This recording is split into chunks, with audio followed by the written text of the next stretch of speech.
Hey kid, don't ever let them get inside your head. They'll tell you what to do in life instead of everything you know that you could get. Don't let them guide your life towards regret. I'll fight for what I love with every breath. My past is filled with things I won't forget. I use them all to push me to my best. So treat the worst of times just like a test. If only I could go back in time, I'd tell myself that everything will end up alright. Just push yourself, test yourself, figure out what you like, and find your limits, don't be rigid, always work towards a prime. Surround yourself with open minds, people can change your life. A few friends with intent can help you feel alive. Find a passion, take some action, and with a little time, just be patient, make a statement, try to enjoy your life. They'll try to kick you while you're down. They wanna rise up while you drown. They wanna fill your head with doubt. They're silently scared that you'll figure it out. I'll make it look like I'm losing. Won't bother hiding my bruises. And when they finally think you're wounded, then it's your chance to be ruthless.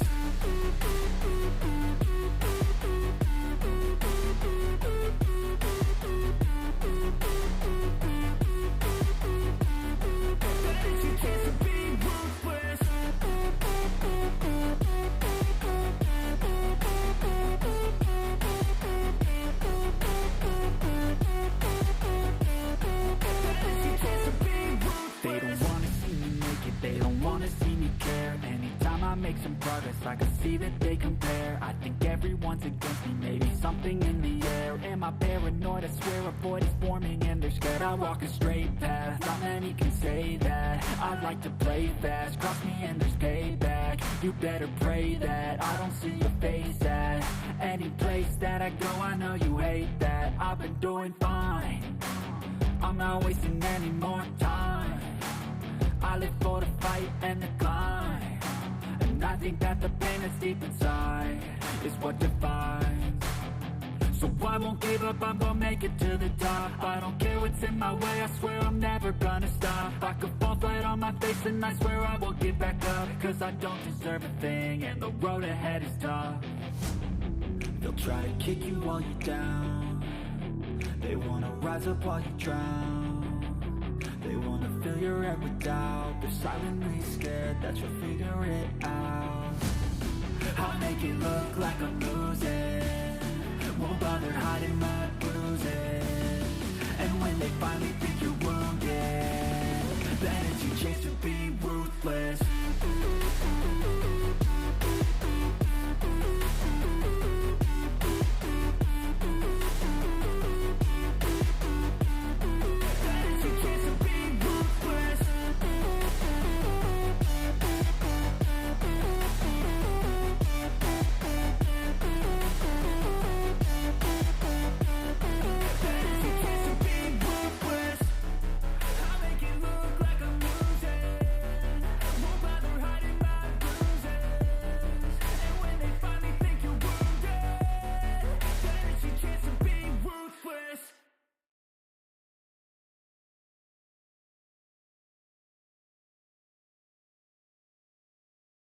For Warriors of the Rift, their first series for League of Legends ever on this channel. I am Mega. I am excited to be casting it alongside Brad. How you doing today?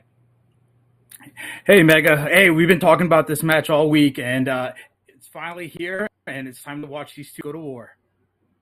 Oh, yeah, exactly. You get Britain versus France for the very first one. Nice little classic historical rivalry. Get to fight it out on the Rift. I was checking a lot of these guys' ranks, and it is sitting very even. We got about 2 platinums, a bunch of emeralds, and a couple diamonds. So all the skill level is going to be very close. It's just going to come down to who can execute better and who can pick up the better team comp. So with the new patch 2 weeks ago, it should be a very interesting matchup here between AAEE and the British Armed British.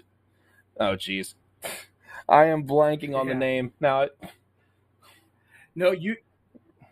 British Army Esports. There we go. Thank you, production. Sorry, it's been a weekend.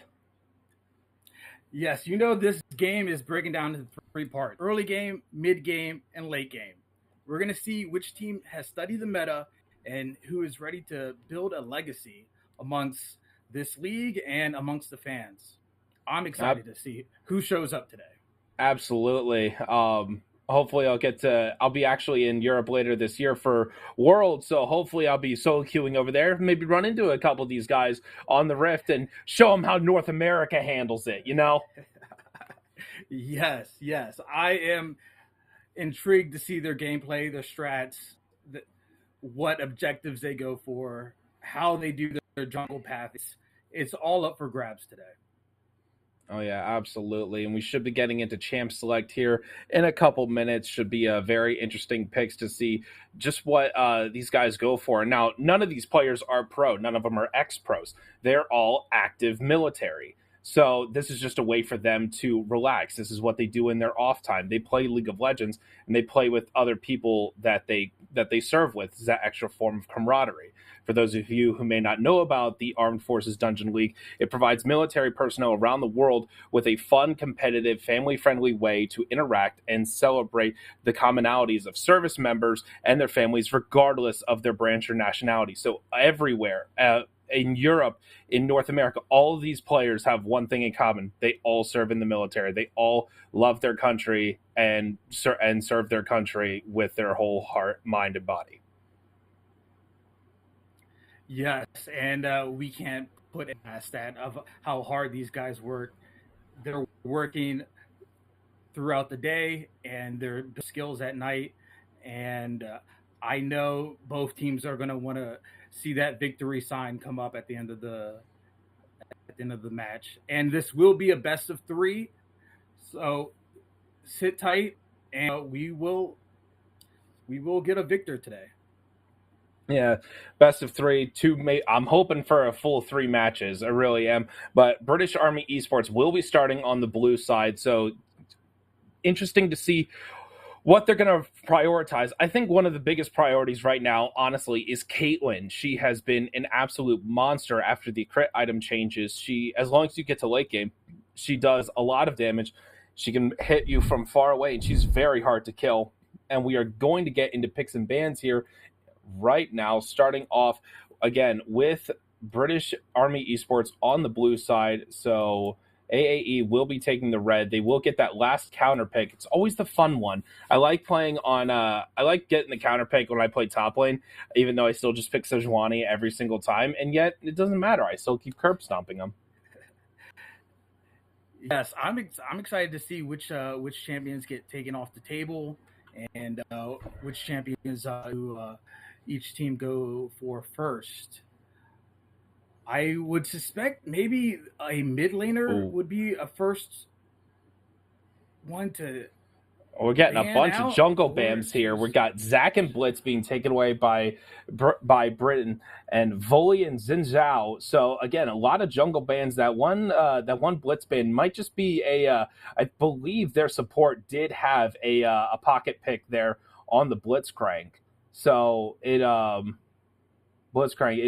It's one of those champs that it's feast or famine. A good Blitzcrank can absolutely ruin the game, but a bad Blitzcrank can just consistently feed the enemy because he has nothing to help his team out with.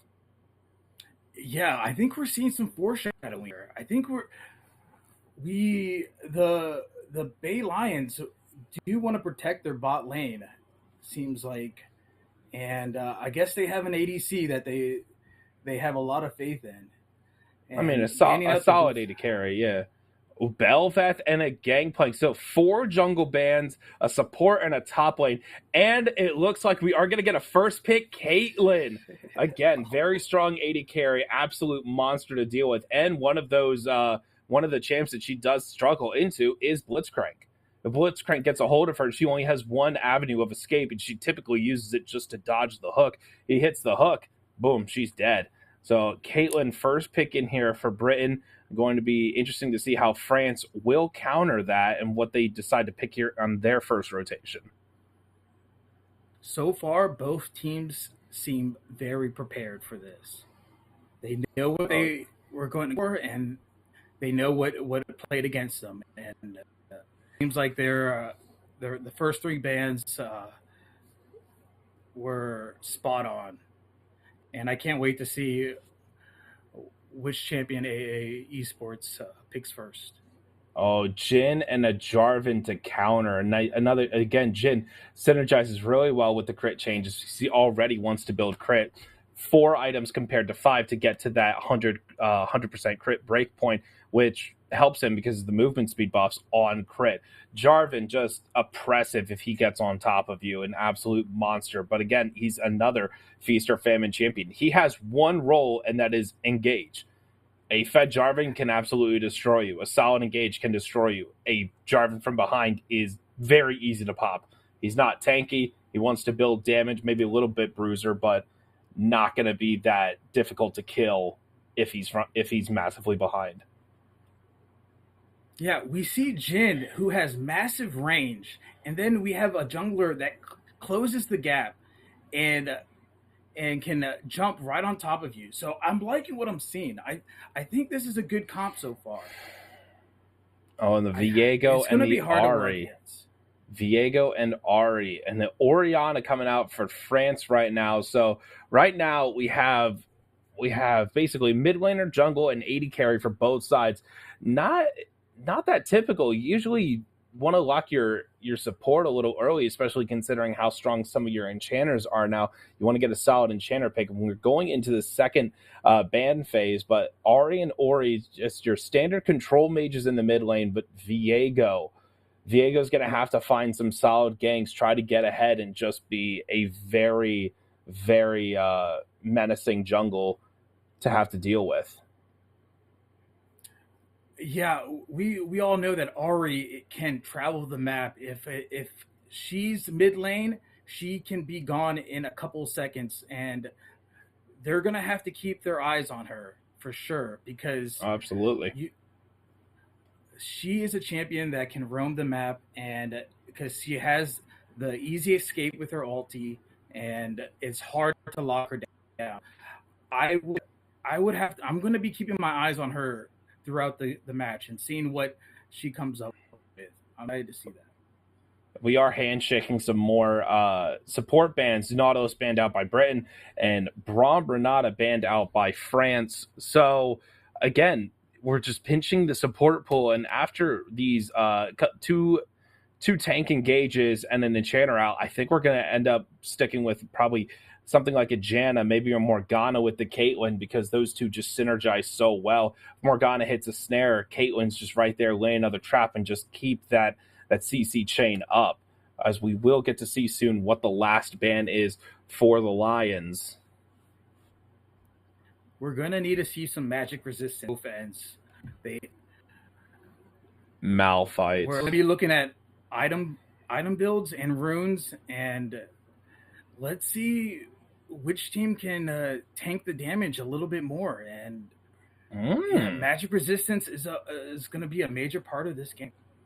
I like the Ornn pick. You want to counter the Caitlyn late game with late game buffs of your own. Once Ornn hits level 13, he starts creating those artifact items for his own team, just really helping pad those damage stats, stats in all ways. But with the changes, you have multiple options for both your mid laner and your AD carry of what items you're going to want to change. And then I don't think it's next patch, but I think it might be the patch after that, where every item gets an Ornn buff, which will be another fun thing to weed out. Who knows how Ornn buffs used to work before mythic items. Yeah, we got our first top laner. He's a scary figure, and I don't think who's going to go against him? Someone call Captain Flowers, because we got Skarner and the Morgana lock in to pair with the Caitlyn. So an absolutely destructive bot lane, very oppressive. I would not be surprised if the Lions do not take this turret before 14 minutes. Morgana Caitlyn is just, again, like I said earlier, it's very oppressive. The Skarner can last a long time against this Ornn. The Skarner ult as well. If Jarvan wants to go in, guess what? You got Skarner ult just to stop any potential follow-up damage from the Jarvan. Yeah, you're stuck in there, but still, that suppression is brutal. Yes, if you don't like Indians, I would turn off your screen right now because you're going to be seeing a lot of one. And the meta is based around the Skarner this patch, and I can't with his new ulti and his the configurations that they put with him. I can't wait to see what he does this match. And I think he's Alice gonna play an important part in this. and Alistar locked in for AAE Sports. Ooh, I don't know. This is going to be a lot of team fighting, but I feel like the Lions can take this if they actually don't team fight. They know they can play the side lanes very well. Skarner has decent wave clear, and Kate Morgana can just be, again, extremely oppressive and start to take turrets from a far distance away. Oh no, I'm getting engaged upon. Black Shield. So going to be a very solid team comp from the Lions. In AAE Sports, they really just want to get those solid engages. They want those team fights. So we're going to see them probably try to take those objectives as an entire team. Meanwhile, the Lions are just going to have to work on playing the map. They're not really going to be able to go for many team fights because they don't have an amazing team fight comp. Yeah, Lions. It seems like they went with a lot of AP damage, and esports seems like they countered that with a couple of tank builds, and they will be able to close the gap on the Caitlyn and the Ari and the Morgana. If they if they plan out their ganks well enough, then I believe AA Esports may take this one. But it all comes down to gameplay and who can the objectives. Because Mm-hmm. if you let one or two dragons go, then it's going to be anybody's game.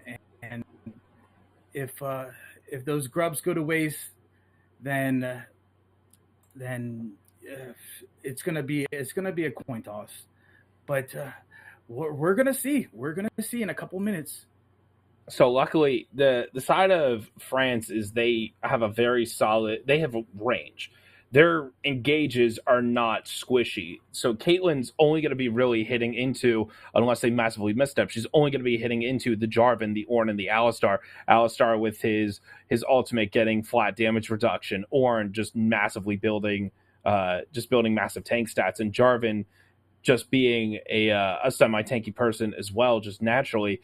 Caitlyn's going to have her work cut out for her if we do get to team fights. Meanwhile, the combination of Jarvan Oriana, that ball delivery service, and a massive amount of damage in such a short time. The Ornn piling in there and the Alistar. Again, this is just a team fight comp for France, and it's going to be very hard for the Lions to fight into this. However, some misplays from the France side, some misplays from either side. Maybe the nerves will be getting to some of these some of these guys, because this is both of their Armed Forces Dungeon League debut. None of these players have seen the stage before. None of them have been on stream before. So gonna get to see potentially some nerves, but once it settles in and everybody just realizes I'm just playing with four friends and we're playing against other people, it just feels like solo queue, especially since they're all around the collective rank of about Emerald 2, Emerald 3. Nerves are going to come into play, I believe. And we usually look for all ins level 6. But if they're nervous, then I don't know if they're going to be too aggressive early game. I I think the ones who are more prepared are going to attack first.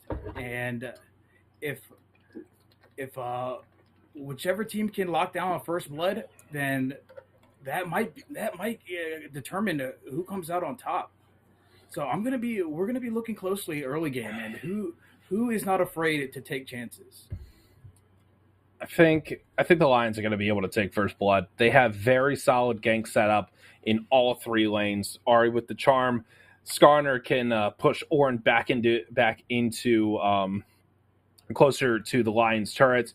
Meanwhile, Kate Morgana, again, it's CC overload down here. Sure, it's not the Nautilus, but if you hit a dark binding, congratulations, you're dead unless you force a flash and more than likely a heal or ghost. So at least one summoner would be burned in every single gank that Viego attempts. Excuse me. So, pretty much Alright, said all I think we can say.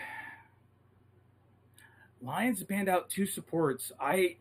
And they choose the AD carry first. I think a lot of this game is going to revolve around Caitlyn and can she scale up to get the damage that she wants.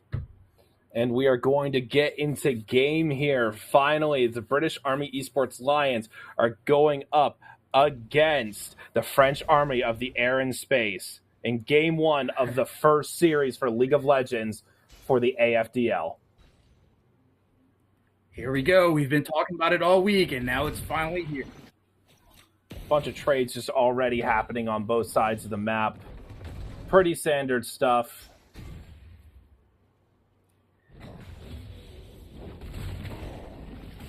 Yeah, Skarner. So, yeah. Skarner. Wow. Starting off aggressive. It's such an oppressive laner, especially in the first 3 levels. He deals a massive amount of damage, and if you're trying to get close to trade with him, he just hits you with grasp.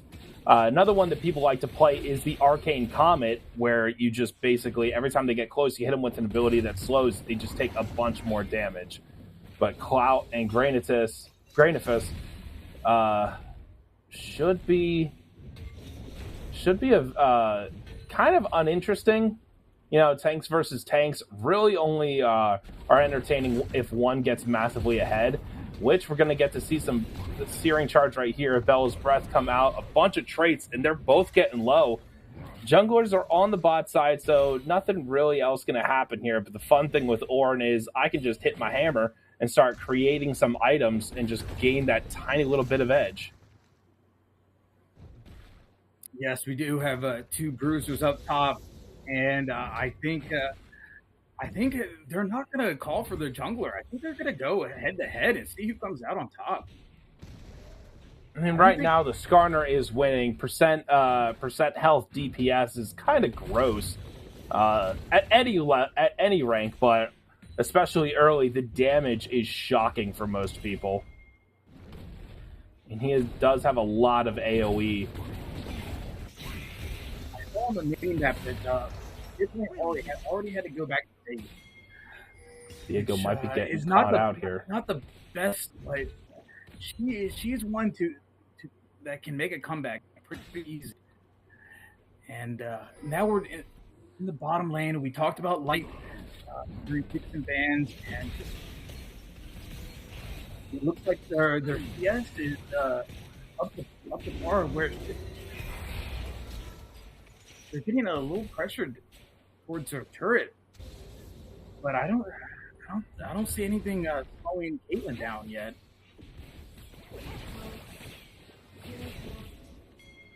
Nothing really exciting happening now, just a bunch of trades happening around the map. But the pathing for both these junglers is pretty standard. Start on the top side, go to bottom side. The Jarvan is able to clear a little bit better than the Viego, so might get to see some action here between the junglers in the top side river. The fight is breaking out. Jarvan will flag and drag away. Flash goes out. Charm goes wide. Gets out, but is forced to expend the flash. So flashless Jarvan for the next 5 minutes, and hopefully we'll get to see the Lions try to capitalize on that. Yes, we're creeping up to level 6 right now, and Jarvan might want to have that flash back, but for the next couple of minutes, I wonder if it's gonna be used against him. But he had to get out of there, and he did. I don't think it was worth giving up a death, but that flash may come in handy in the next minute. Jarvan massively out CSing the Viego by 12. Already has the tunneler, so that extra little bit of damage and health is going to be very helpful. But Clanish is already onto the dragon, going to start taking that down.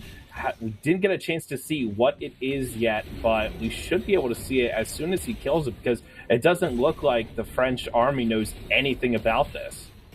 Ooh, Dark Binding will hit Jhin, connects, and a great Pulverize from Chaos will hit both. 9 inches of true damage, tries to flash, but it's not enough as Light of Lull is about to get slowed and beaten down by 3 people at once. knocked up, pushed back, the barrier goes down. Oh, the force shot is not enough. The deadly flourish is not either, and he's trying to fight, deal some damage, but M2KG will secure the kill. First blood for the French army and a second kill onto the AD carry. It started off with the dragon. Jungler was down. They had support. They had the confidence to go in because the jungler wasn't too far away, and it paid off for them. There's power in numbers, and yeah, they were aggressive, and it seems like the nerves are not getting to the French team right now. So Chaos was able to hit a double pulverize on two champions without even expending his own flash, while the Dark Binding was down. So there's no chance of a dissuasion from the Lions. But Insane gets a kill onto the enemy Orianas. We got a lot of fighting top. A flash comes out for the Ornn, but it's not enough. He is still in the mix of it, just barely gets out from the Skarner ultimate. Very close to an easy solo kill, but forcing that Ornn back, will have to expend his TP to get back to lane to prevent this wave from crashing. There is a battle going on up top, and I can't wait for more and for them to meet their teammates in a battle. We should have one in the next couple of minutes where we see at least a 4-on-4. We've already seen ultis being put to use. Oh, the Bomby Cinder stopped the back. Clout is stuck. He's getting knocked up. There's the Ornhorn ready to go. Will he call it? Oh, Grainfist. Oh, there it is. It comes out the flash. Oh, he's so close. He's so close, and he gets it. The Searing Charge will get it. Grainfist solo kills Clout. Dives the turret. Maybe Skarner stayed for a little bit too long. Maybe a little bit too greedy. Ornn takes advantage. Nah, he didn't even stay. He was backing. But the Bomby Cinder just activated and stopped the back. Very unfortunate, but a great solo kill from Grainfist. From going from almost solo killed to getting the solo kill. Yeah, he had to expend an ulti, but I would say that's well worth it.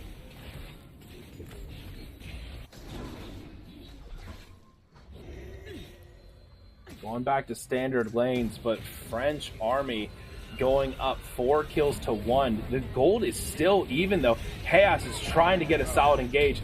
The ult comes out a little too late as the Heartbreaker is out as well.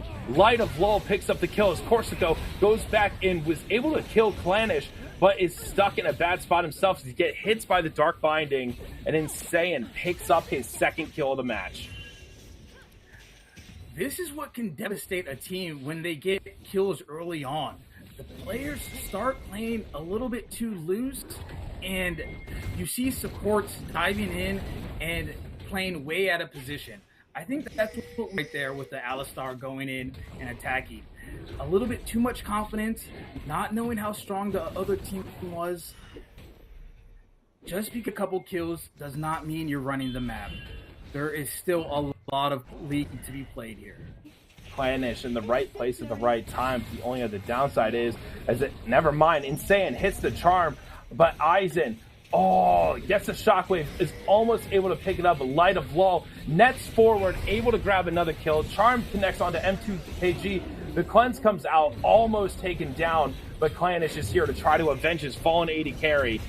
Dark Binding connects on to Corsico as we got another fight in the top lane. The ult's going to come out. A great ult from Clout, but it's not enough as the Brittle was still on, and just an auto from Grainfist will kill the Skarner again. We talked about closing gaps and Ornn ulti. It doesn't matter if you're under turret or not. If that ulti hits you, then Ornn is rushing in and finishing the job. That was a great attempt from Clout to get the Impale to stop the ult, to stop him from being able to recast the ult to knock it back at him. But yeah, like you said, the Brittle was already applied, so all you got to do is take an auto and you take a 10% max health and you are chunked. As the French team is going to start this Infernal Dragon up, doesn't look like the British Army is going to try to do anything to contest this. They just have to let it go. 4 members, all 5 actually, are in the bot side river. Meanwhile, the second set of grubs have spawned, and this would be all 6 for the British Army if they can secure them, and it looks like they're going to. Yeah, we see some initiation right after Dragon. They're way up top and getting vision, making sure the jungle camps are secured, and yeah, there's been some great initiative from the French team. Weird interaction. The grub there in the back was not attacking, but 5 secured for the Lions, as the 6th one is going to go down. So double Void Grubs going to spawn whenever anyone from the Lions attack. Highest goes in, and Light of Law is not in the right spot. Gets rooted up after the Cataclysm. The Kersiko is not going to go down. Ooh. The Jin picks up his 2nd kill. Down 30 CS, even in kills, but, it's not looking too good for the Lions right now, at least on the bottom side. They were doing so well to start, but a couple back-to-back kills for the Jin might just pull him back to a spot where he needs to be. He's going to pick up the Collector real soon. That extra bit of gold, lethality, and crit will be devastating for this Jin once he can start securing some kills. We talked about it when the Jarvan was picked, how he can be and how he can jump right on top of you. Caitlyn was behind the turret. They made the dive, 3v1. A flashless Caitlyn against an Alistar. That's a ballsy move, and you should only do it if you're ahead by enough. But if it was just the Alistar and the Jin, I think she could have taken it. But the Jarvan there definitely made a difference, keeping her locked up. She's unable to net out of the Cataclysm, and they're able to get Jin his 2nd kill of the game. Again, still down about 27 CS right now. Not the best spot to be in for the Jin. The kills are even, down a plate, so the gold should be pretty even on the 80 carries. There is a healthy lead for the mid lane right now, and saying, oh, a nice shockwave combination with the Flag and Dragon. Corsico is able to get the burn on the red buff, and Clanish falls once again. Yes, that was close though. I can see what the Caitlyn was doing. He almost secured the kill, but when that Jarvan is so mobile and can defend a teammate on the drop of a sword. But that was good idea. But they're not letting go of the game. They're still staying in the fight. They're still acting. They're still making their moves. And yeah, we can see right here. Chasing into the enemy jungle. Oh no! Oh, the combination of the knockback from Hayes, but you can't stop the Impale channel, and it just pulls himself even further back.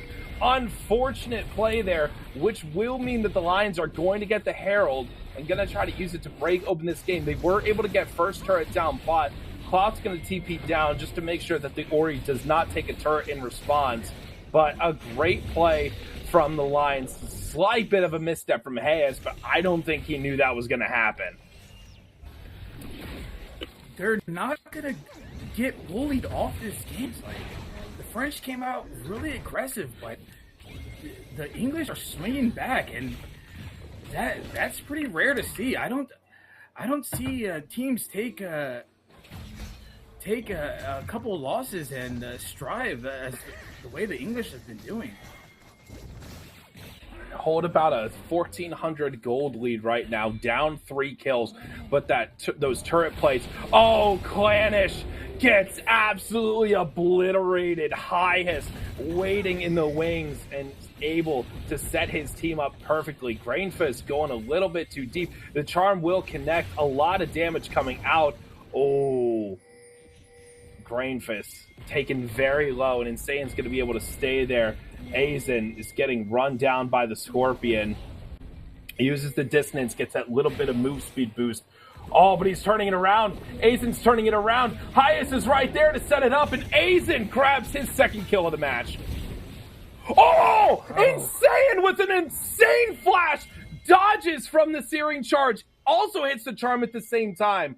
Oh, but he is stuck in no man's land. He is waiting off to the side. Grainfist knows where he is.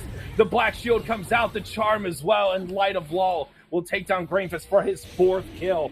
What a play series. But over on the other side, the French army is going to take their 2nd dragon with the Hextech Soul active.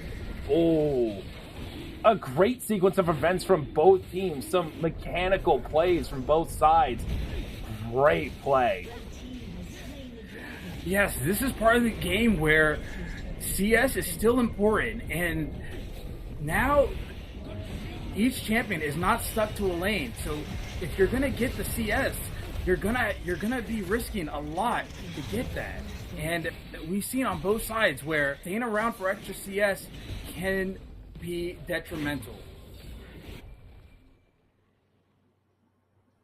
Skarner is 0-3, but obtained. These builds have to be finished. Skarner 0-3 right now, still hasn't finished a complete item. Trying to switch between what looks like the Sunfire Aegis and the Winner's Approach, but not able to grab anything right now. No kills in his pocket, so all of his gold is from CSing is just trying to complete one of these 2 items. However, once he does complete an item, he is going to have a lot more kill pressure because he's been very close without an item. Imagine him with an item. Yeah, we're going to be seeing some builds halfway through soon, and they're only going to get stronger. They're only going to get tankier. We'll see. More Dominics for the Caitlyn, the IE as well. Malignance and Horizon Focus for Ahri. These are 2 great items for this team. The top side of the map sitting 0-7 right now for the Lions, but their bot side is holding on and keeping them in this game despite being down 4 kills. Oh, that turret is just standing on a sliver of health.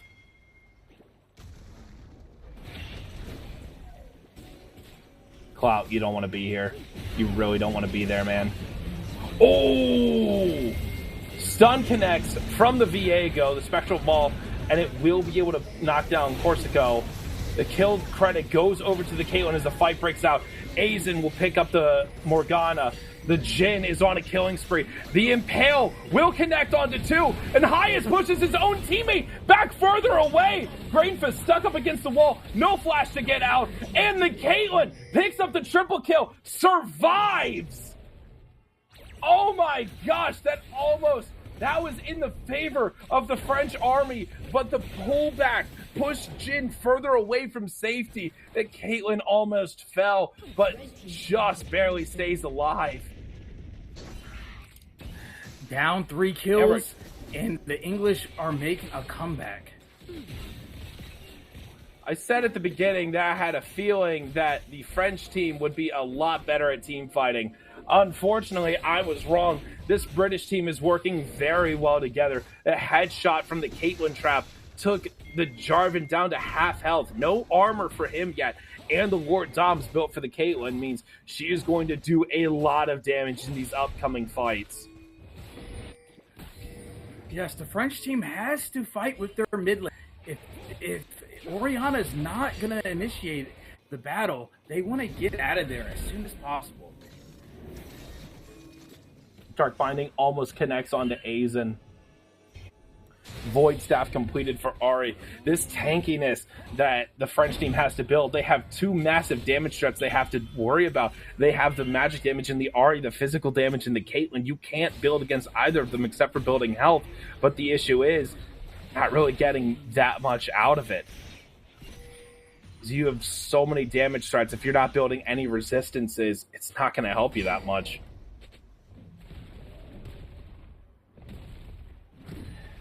If you look at the KD, it's so spread out right now. the English RA mid is 4-0, while the Alistar is 1-3. It's so spread out right now. It's hard to get a grasp of who to look for and who to protect. It's gonna Start go finding down connects. to Oh, the trap. Highest is almost just killed.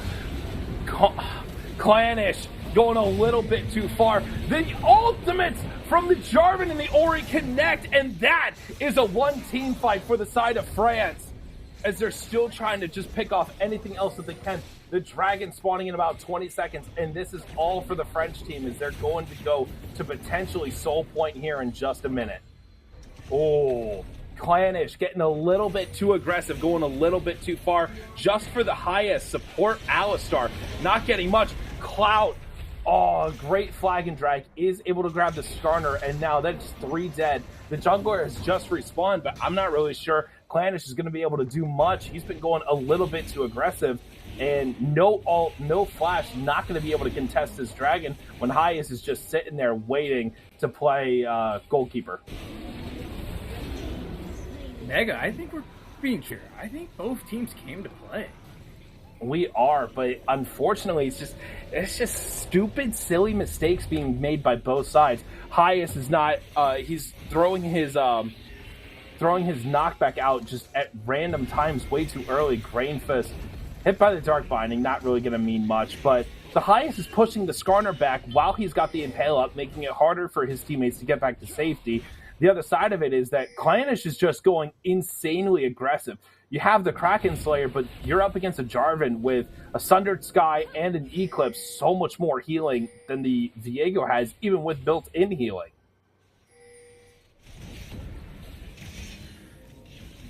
Skarner's not getting that much CS. He's only gotten about 20 in the last couple minutes. Clannish going a bit too far. No, when you're being attacked, you can't take the Hex Gate, but Insane is right there. The Charm will connect, but he's got the Kaenic Rookern, but he's playing distraction, as the rest of the French team is going to attempt to start this Baron. Oh, Clout gets in. Clout gets in there, but the Impale misses. The Flag and Drag goes. Insane will take out the Jarvan, but the Jhin is right there to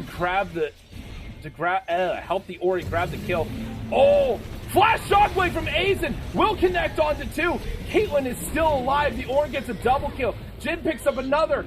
He picks up 2. That is a ace for 2.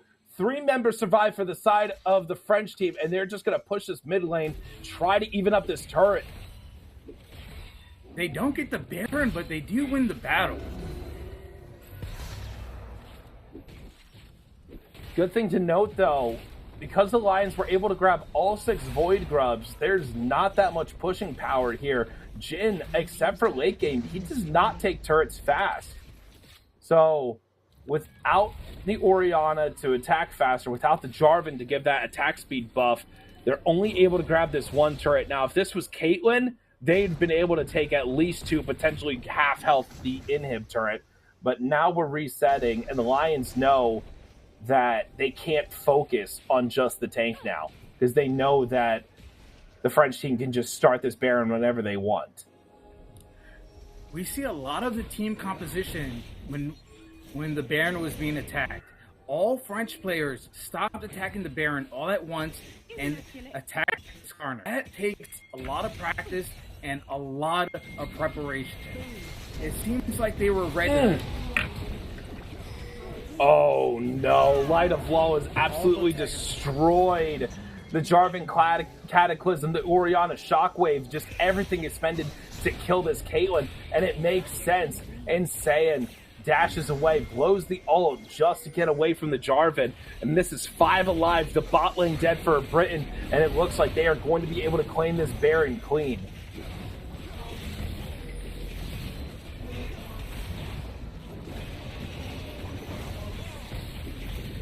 The English team trying to get some minions, trying to get their gold up while they can. They know the French team is on the Baron.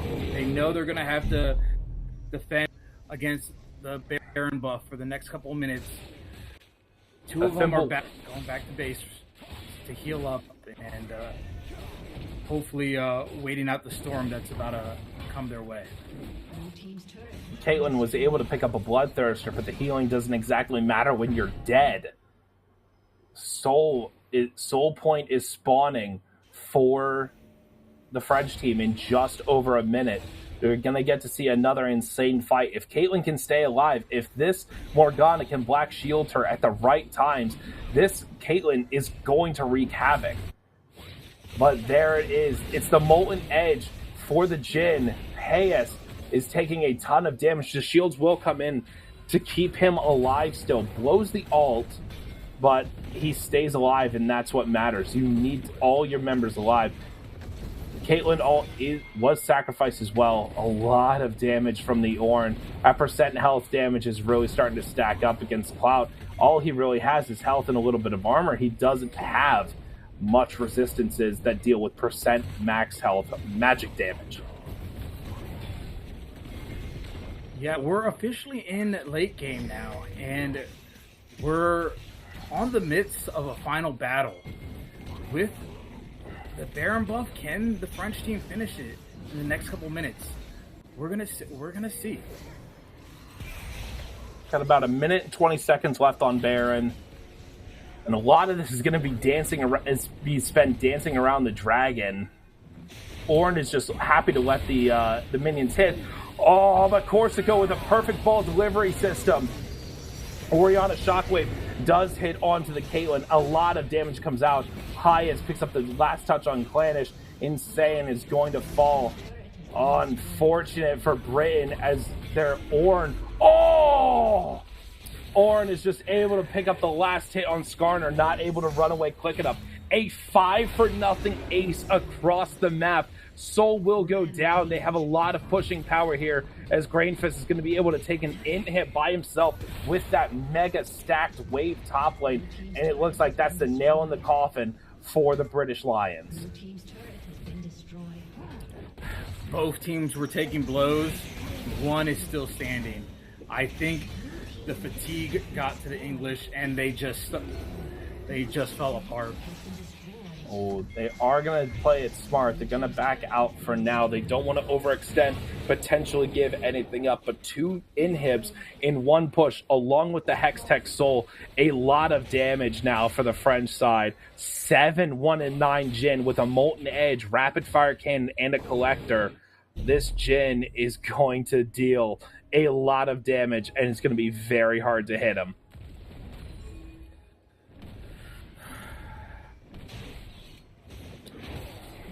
Now the English team does have some hope.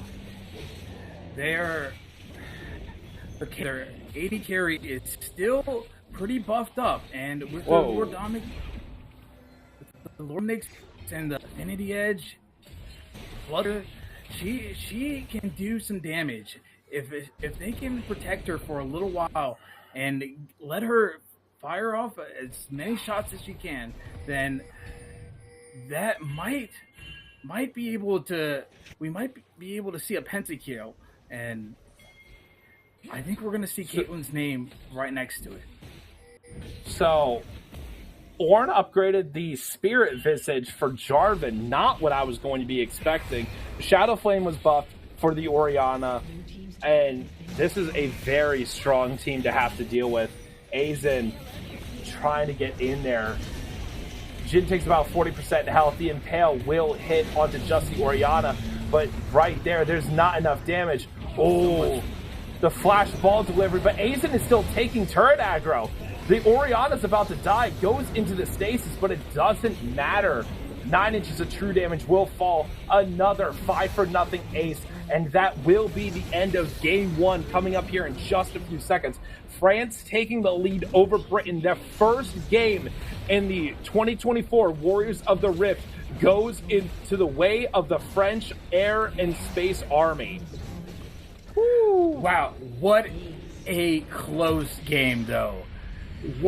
It was anyone's game right to the end, and oh yeah, I can't say that it was a definite win for the French. I feel like it was, and it came down to just close positioning and a couple team battles that just decided the game.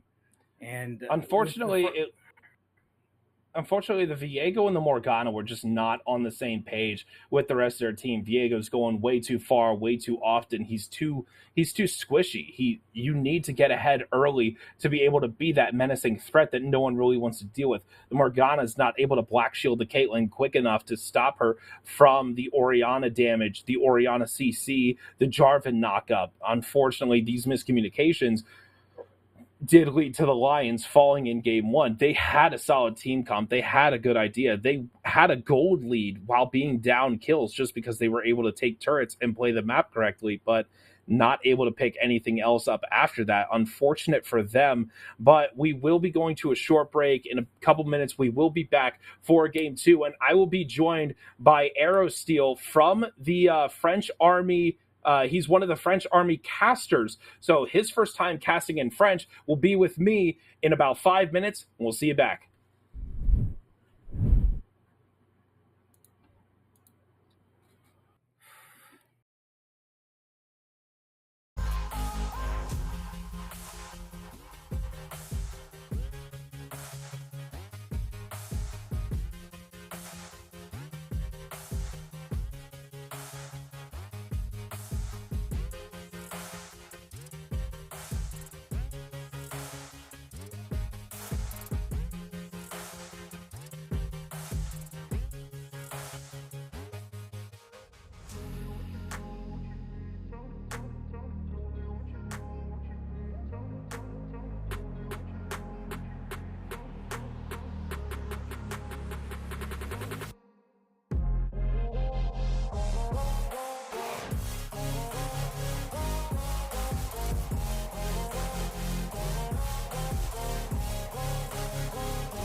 And welcome back, everybody, to the American Forces Dungeon League 2024 Warriors of the Rift. I am joined this time by Aeroskill. How are you doing? Hi everyone, I'm fine. Thank you. Thank you for the invitation, and thank you for letting me casting with you, man. It's really nice. Absolutely. I've never casted with a French person before. I took Spanish in high school. Hopefully you don't take that too much to heart, but French was just too much. I can't do like I can't do the seeing 5 vowels and only pronouncing 2 of them type of thing that you guys normally do, unfortunately. So stuck with Spanish, but I did know a couple of people that took French. I don't remember much of it, but this is good. This is going to be interesting. Your first time casting in English with me. I'm going to get to see some good games here. What were your thoughts on game 1? Well, it was a really close game in the early, but the French Air Force really take the lead, and there was really unexpected. Aizen make a really good ultimate with Oriana on the fight, and that was really decisive for the match. So they played really well in team, and they take the lead very fast in the mid game, and they finish the game and the last. All right, what do you want to see done differently by the British side and the French side? Because there were mistakes made by both sides. What do you want to see changed from game 1 to game 2? I guess maybe the British should maybe communicate a little bit more. We saw in the fight that there was not really ensembles during the game, so maybe they should communicate together a bit more and take one shot call, and they follow that shot call until the end. Even if it's a bad call, they should stay together anyway. They will always split, and they should be more in a team. Yes, I do agree. I did mention with Brett, it just looked like they were very split up. That they had a solid early game, but they didn't know where they needed to play to in the mid game, which was that Caitlyn. That Caitlyn still dealt a lot of damage despite dying very early in these fights. Really good, So what do you want to see? Really good. What do you want to see change from the French side? Because again, like we said, Britain was dominating the early game. What do you want to see change from the French side? Actually, not that much. Maybe stay the same and communicate a little bit more, I guess. But they were fun. They just maybe they have no more confidence in early game, because I guess it's the first tournament for them. So as a team, I guess I'm not sure about that, but I guess it's the first time they play together on something that big. So keep going like that. They were good. First time playing on stream for all 10 of these players that we know of in an official tournament. So, like we said, potentially a little bit of the nerves. Kranich was just getting very deep in there. The Jungle Viego not able to pick up any of those kills early. A lot of the Heartbreaker ults were not able to connect and then just immediately transform into the enemy and try to do something with it. So unfortunate for them, a solid team comp just not executed properly. Hopefully we get to see something else similar, just executed properly, that would take us to a game 3. I don't believe we have any information on who is playing on what side yet. Unfortunately. So their production just confirmed there is a side swap. So Britain will be taking the red side, and France will be grabbing the blue side. So first pick for France. Hopefully, maybe we'll get to see M2KG play. Maybe it's just a full swap. He just takes the Caitlyn, shows Light how to actually play the champ and survive on it. Yeah, I agree. Caitlyn was really good. I don't think he should change his gameplay. Just maybe not changing his champ too. The draft for the French Air Force was really teamwork, and that's why they were decisive in the mid game. So maybe British should take something more team up too, I guess. All right. So in the meantime, tell us a little about yourself, Aeroskill. What's your rank? What do you play? How long have you been playing? Well, I've been playing for now 12 years, I guess, from season 2.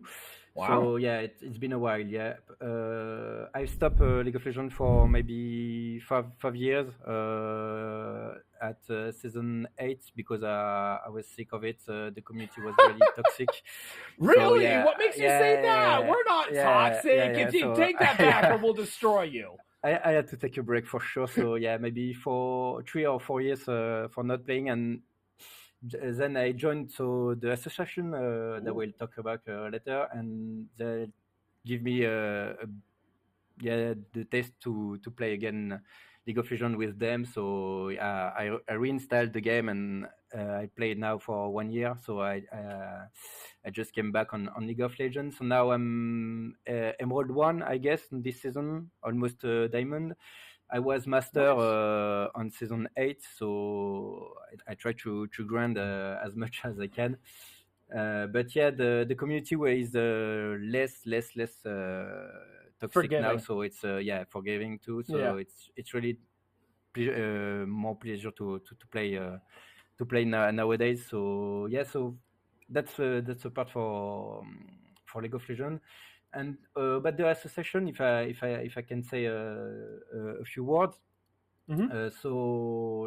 So I present the Air and Space Force Esport and Gaming Association. Nice. And we are a non-profit association, a group of dedicated aviators and gamers. So our mission is to create a thriving community of passionate video games enthusiasts and competitors.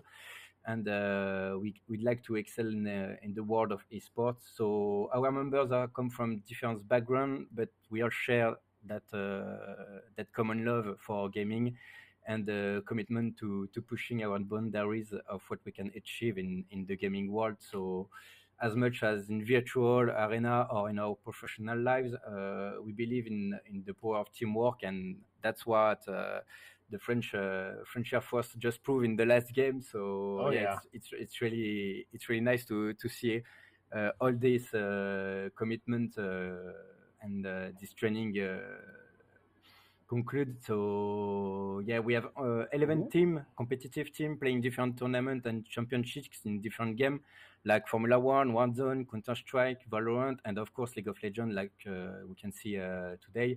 So yeah, thank you everyone for letting us to be part of this, and we hope we have a good game now. Absolutely. So the French Army in Space, the French Air and Space Army did get rid of the Gangplank and the Zinchao again. Britain does not want to deal with Azin's Oriana again. Smart move by them. That Oriana was absolutely destructive in mid and late game team fights.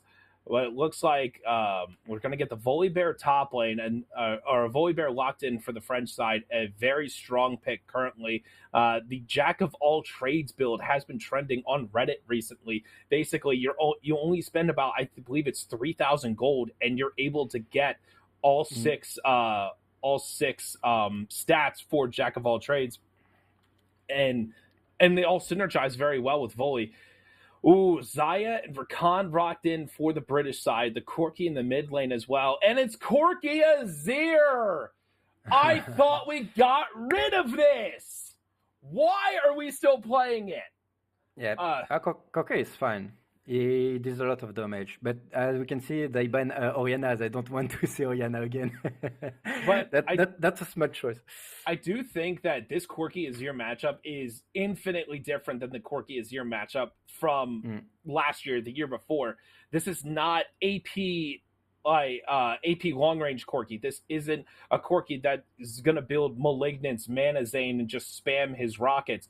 This one has to get up close. He has to get in your face. That true damage off of his auto attacks and the Spellblade procs is going to be what is different. There's no package. There's no 5-minute game changing or team fight changing ability anymore. So it's going to be an interesting matchup between the two. We are going to get M2KG's Jin again. Going to try to do some extra damage here. 2 more support bans on the side of the BAE Lions. Gwen and Ornn taken out from the French side. A Mordekaiser lock in. Yep. Going to be banishing some people to Brazil. So a very different comp for for the British side, French, it seems until we know where this Volibear is going right now, with the A to carry the same and another control mage in the Azir, it looks like it's going to be a pretty similar comp. Especially the Volibear is just going to be one of those that we're just going to go in. We're just going to try to get a solid engage, turn off some turrets and tower dives, and see what we can do in the team fight.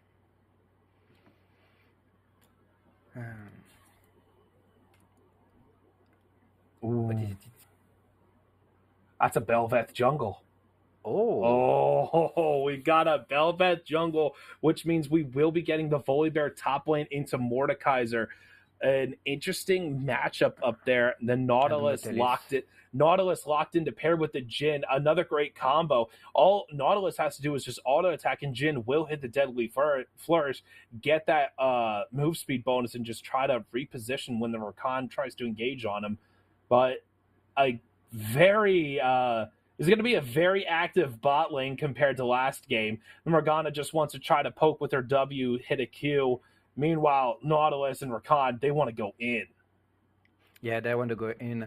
Yeah, British team here, they have a really engaged team as with Rakan and Mordekaiser and Corki. Maybe we'll go in within big package. So yeah, they definitely want to. Oh, Sejuani. Oh yeah, that's a big engaged team. Yes, big engaged team there. I love Sejuani. I'm a Sejuani one trick. I love seeing Sejuani no matter what. I love it. It makes me so happy. So. Yeah, they have to play carefully. French team have to play really carefully. They have huge engage head. Mm-hmm. So yep, Jhin has to. The only concern I have with this Sejuani pick is she loses to both Volibear and Belveth. There is zero reason why you as a Volibear or you as a Belveth should be dying to a Sejuani that isn't massively ahead. So Sej is going to rely massively on these lanes to get her ahead to a point where she can just walk in, face up against the Belveth, because if this Belveth gets ahead, once she starts hitting 6, she starts getting those corals from her ult, stacking that attack speed, she's going to shred through this Sejuani. The true damage from Kraken Slayer and Bork, the Bork percent max health, is not going to matter the armor for Sejuani is not going to matter to the Kraken Slayer or the Bork damage from this Belveth. So, yeah, so we might be seeing some interesting things coming in here. Again, the Azir control mage for the side of the French team again. Jhin locked in. Right now, just kind of interesting to see. I like the Mordekaiser pick. Any individual carry that the French team has, Mordekaiser can just say, "Come with me. We're gonna go for a little walk. I'm gonna take you to a nice farm upstate. Come with your daddy. I have to talk to you. Hey, little mama, let me whisper in your ear." Yeah, for sure. Yeah, that's an interesting game there that we have to watch there. What do you think about the Corki changes? I think it will be a surprise for Azir because Aizen not used to play against this kind of mid lane, so it will be an strategic matchup, I guess. So it's a good choice. Corki has huge damage and fast damage, and so all their team will engage. French team really have to play safe because they could destroy them in a second if they don't have the vision or anything like that. They will have to play really, really safe until they are sure to manage the fight. I do like the Corki passive changes going from splitting between physical and magic. I remember years ago, back around the time before you left in 2018, that Corki was evenly split 50-50. His auto attacks were 50% physical, 50% magic. Then over time, they changed it to, I believe it was 85 magic, 15 physical. So he just basically became the magic damage carry that still built AD items. All of his abilities still just dealt magic damage, aside from his Gatling gun. Yeah. So that's the beauty of hybrid. I like the changes that he now does true damage. You build a little bit more on the attack speed, the crit side. That way you can deal a healthy bit of true damage. tank buster Corky, basically. But the thing is, now that he doesn't have package, he's not really a team fighter anymore.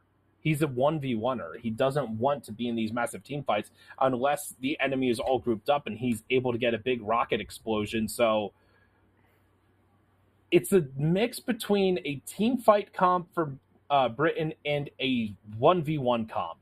Meanwhile, France is basically playing the same thing. Yep. We want a team fight. We want our Jin to be able to absolutely destroy your team comp because there's only one tank threat on the side of on the British side, which is the Sejuani, and if this Jin has enough items, one auto attack, he's just going to run away at the speed of light. And that will be hard to take him by. Yeah, really. But yeah, I agree with you about the fact that British choose the fact that they want to more 1v1 all the French team one by one, and after maybe group up and take them all down. It's an illustrated way to see the matchup. Yeah. So, based on just looking at this and knowing how last game went, do you think we go to a game 3? Or will the French Air and Space Army close it out in the second game? Well, it's up to me to say to take part of this. I can't be objective because I want my team to win for sure. But yeah, why not? Why not? We will be surprised for sure. It's that's a Belveth top lane. Yep. That's Belveth top lane with first strike against Mordekaiser. This is going to be a very interesting one. The Belveth can dodge out from the claw of Mordekaiser, so one less ability that Belveth really has to worry about. The entire British side just kind of grouping up. There is a ward there. Nautilus is in the bush. Oh, they're going to be able to collapse, and Hyas, he's going to dredge line away. Will flash to get away from the claw, but Britain is going to try to push this just a little bit further. Place some wards. Vision goes down, is pinged, but I mean, you get the Nautilus flash out. You can consider that a win, but it's only really a win if you take advantage of it for the next couple of minutes. Oh, Cloud! Sejuani have to take the lead on both sides and maybe gank when she can. A lot of health being traded. Sorry. Yep. A lot of health being traded. Insane is chunked Aizen down to about 40%. Meanwhile, Grainfist chunked Clout down to about 40%. It was a nice trade, from Belveth here. Take a huge lead. Oh, there's a fight both sides. Okay, huge little trade. Zaya and Rakan are going to be able to push in a lot faster than the Jin and Nautilus. The knockup comes out. Cloud is taking a lot of damage. Yep. Yeah, Grainfist is taking a huge lead here. When you start Claw on Mordekaiser, you have such a disadvantage in lane. It has such a long cooldown. You have no real way to clear multiple minions at once. Like, you're losing so much. More dashes coming in. Another Claw misses. Not able to trade much. Light's trying to get some revenge for that last game. Oh my gosh. Will you die? Oh. No, there's no way you die here. Then again, right as I said, he's looking for it. The pull goes in. Cloud is able to pick up a shield from his W, just hits level 3, but now he has nothing else to stop this. Grainfist is not going to take the bait. It's a little bit of a demolish proc, but seeing that it's only 3 minutes, so the turrets do still have higher defenses. Take reduced damage from all sources that aren't minions. Grainfist, again, just able to dash out of the way. The Sejuani is making her way up. Clannish is going to try to do something. As you say, it's just Sejuani, so nothing to... Oh, Grainfist is trying to... There you go. I'm just saying so much, but there's just so many interesting things happening here. A great disengage from Clannish is able to get a bunch of damage down to Corsico and prevent the additional push. Yeah, we got a huge start of the game with many activities everywhere, so that's really nice. Corsico is not in the best spot. Oh, but he's taken so low. Clanish is able to grab first blood. Grainfist is right there, but Aizen is coming. Aizen gets a double kill, picks up the, gets a kill, picks up a double buff.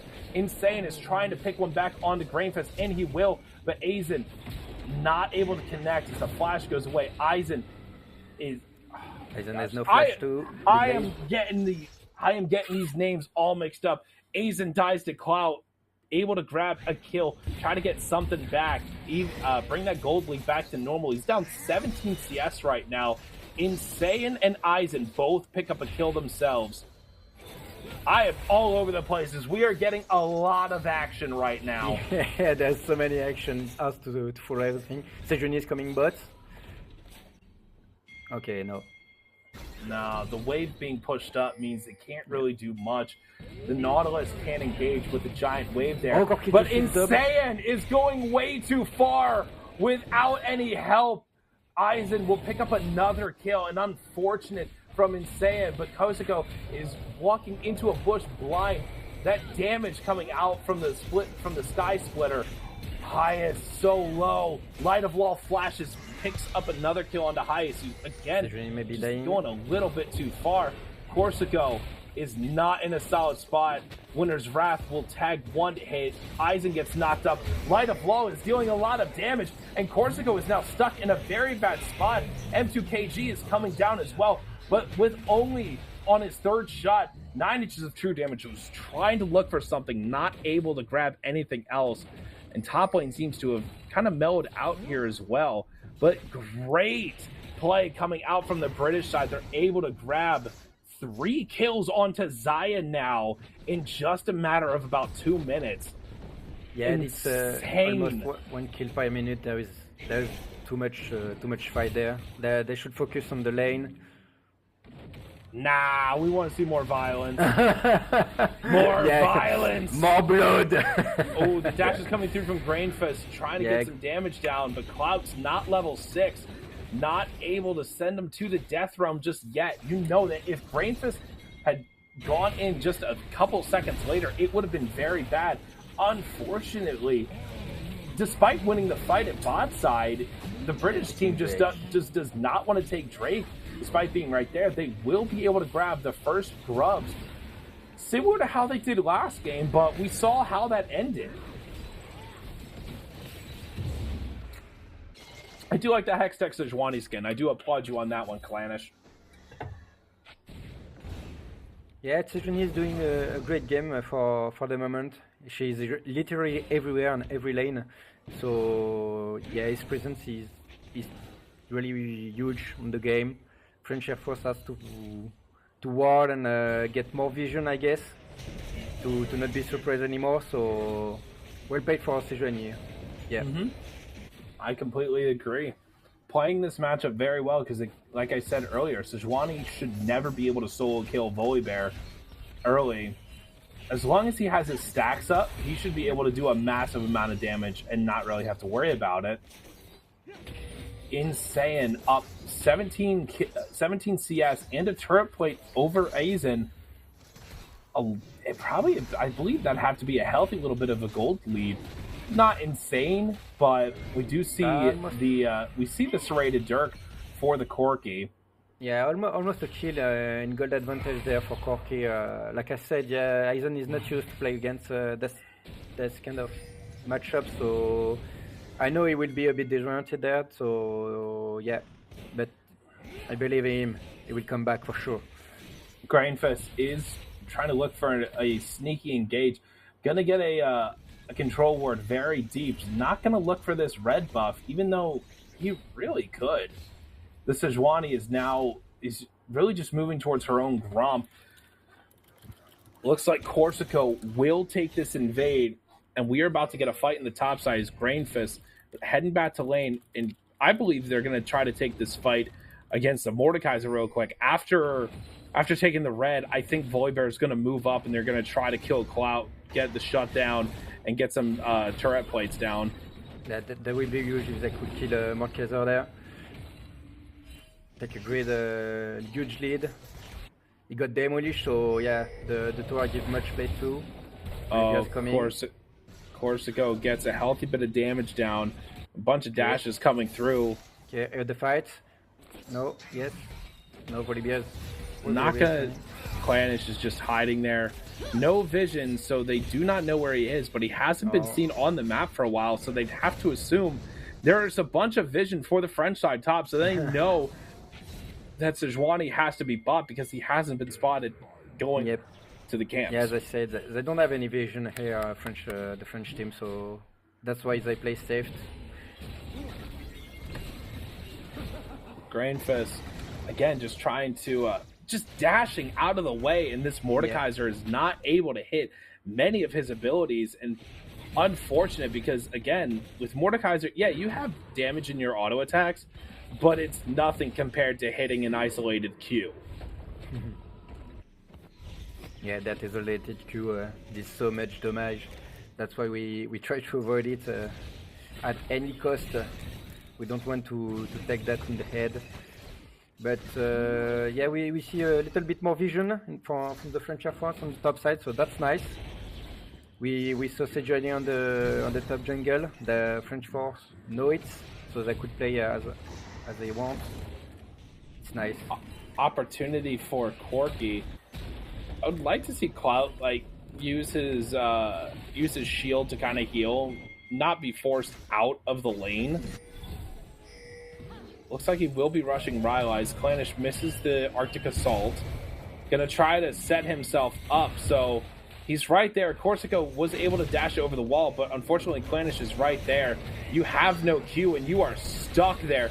Clanish just caught in a bad spot, and now Aizen is not good. The Sarima Shovel does not push anything over the wall. Oh, insane. Able to pick up the last hit.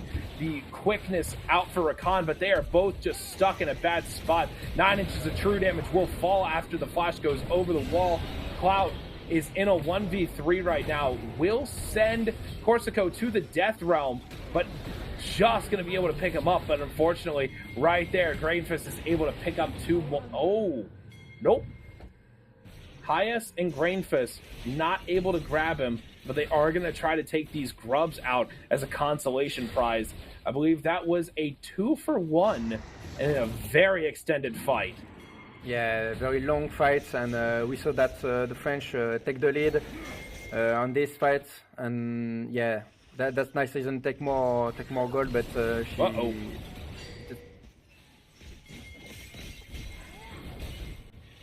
Not going to contest this. Sorry. Yep. Yeah, they were contested on the grub, so they didn't take the grub. So that's 6 grubs for the British force. They will have a huge push after. French team playing a little bit better in the early game than they were last game. Last game they did lose 1 dragon. The Ice Bola comes out, ult from Clanish will connect, and Insane picks up his 3rd kill of the match. And the double grubs are going to help severely with this push. The Gatling gun and the phosphorus bomb will clear the entire wave. The Wits End Tiamat from Belveth. Oh no, the Rylai's, you can't get out. You are slowed and you are stuck. The flash from Grainfist knock up is going to dissuade Cloud from following up, but this is not looking good for the Belveth. You're up 20 CS, you're down a kill. Yeah, you got some turret plates, but now if you try to engage on the Mordekaiser and he hits a Q, you are not going to be able to get out from that one. Yeah, the advantage turned back on Belvet. Now it's Marquezer was a huge lead, and maybe will die. Will die there. Cloud is taking a lot of damage. The ult from Corsico does come out, as well as Light with the Feather Storm. But right now, Hayes is just stuck in the middle. There's a lot of damage going down. Hayes picks up the last kill on 9 inches of true damage, but the Xayah is fighting back. Light of Lull picks up a double kill, and M2KG is trying, but he's going up a little bit too far. Will he pop? The curtain call will go up. Tags 1 on Light, gets the second, and shuts down the Xayah. Aizen is able to dash over the wall, but Clanish is right there. and picks up another kill with the Winter's Wrath, Arctic Assault combination. Clout is just trying to go in, but he's not able to. Sorry, Brainfist is trying to go in on Clout, but he's not able to pick up anything. All those dashes must start getting very annoying for the Mordekaiser. Yeah, there is fight literally everywhere. That's really hard to focus on everything. But yeah, there was a nice fight on the bot side. It's sad that the French didn't focus only Xayah to try to kill her really fast. They choose focus too much, too many times. So that's why they lost the fight there. But even though that was 2 for 2, because the ultimate of Jin gets Xayah at the end, so that was a great save from Jin. And so on. I'm calling this right now. We're going to a game 3. Not sure about that. Well, you're a tad bit biased, but the way that Britain is playing right now is so much better than they were last game. Light of Law is 5-1 right now, and this Xayah can shred through anything that tries to get on top of it. If Volibear tries to ult and get on top of the Xayah, she just pops her own ult, is just able to recall the feathers and stop any potential rundown. As Hyas is going to Dredgeline back in, but not able to. He has no backup, not able to do any damage, and Clout is not in a good spot. But I don't really think it matters that much. If he gets engaged on, they can just pop it. He can just pop someone, the weakest person away, probably the Nautilus, just to another dimension, and try to trade back. Yeah, Aizen has to do a really great move and ultimate to try to win the fight. They have like what 5k gold lead. British, so yeah, they have to play really safe until they could take great fight. That big bomb just did about 20% of Aizen's health in one go from just a collector and an opportunity from Insane. An absolutely destructive Corky bomb.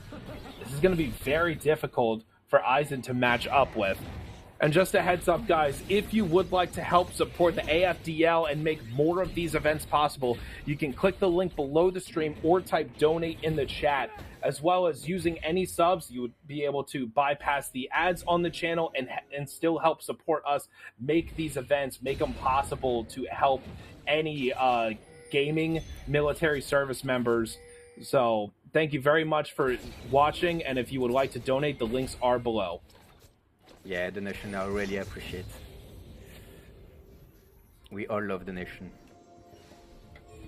That's help us to support everything, and that's why we are here. So 9 inches of true damage is popping the Herald. So what if they might have to break this turn? Oh my god! Big damage, oh my god. Oh, flash from Aizen, but it doesn't matter. Insane has a flash of his own.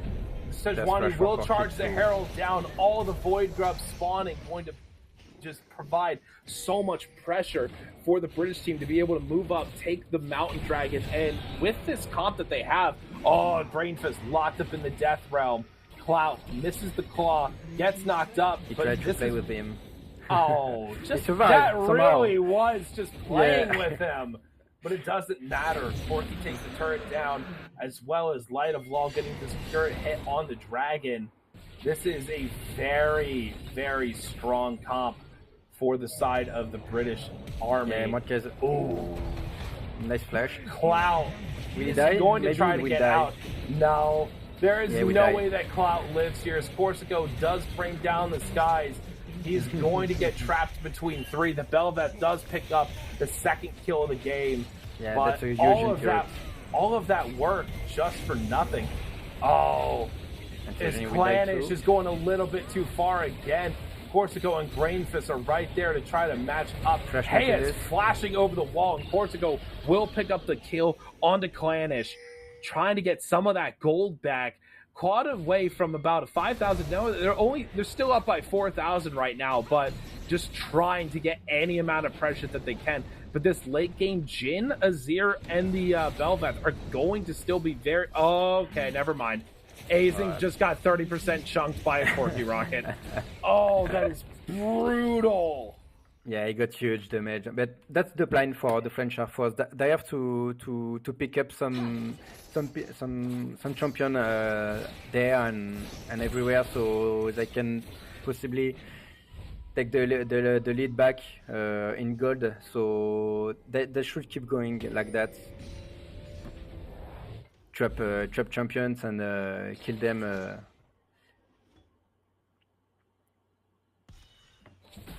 9 of Britain's kills are just focused on 2 people. Oh.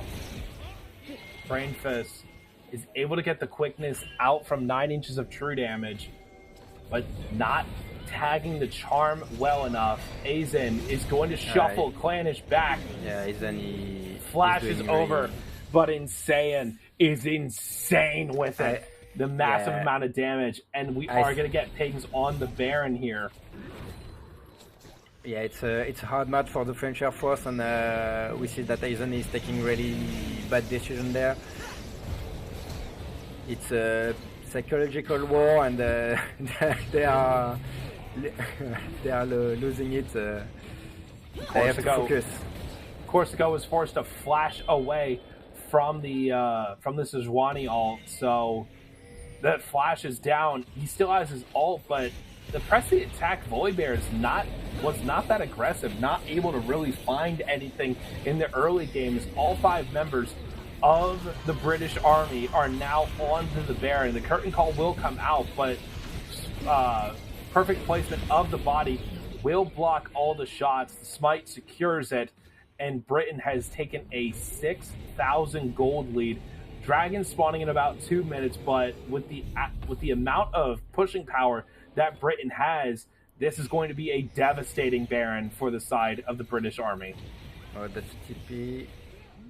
Bad TP. I don't know. I think it could have... I feel like if Clout had actually just ulted Grainfist immediately, it would have been worth it. You TP to get out there, you're about 75% health, but the Bel'Veth was taking turret aggro, and she would be taking the turret aggro until it falls. Yes, maybe he should ult directly after the TP to take some time before his team is coming up. So yeah, he should have done that. I agree with you. But now the French Air Force really needs to defend their base and don't take any fight until the Baron's buff is done.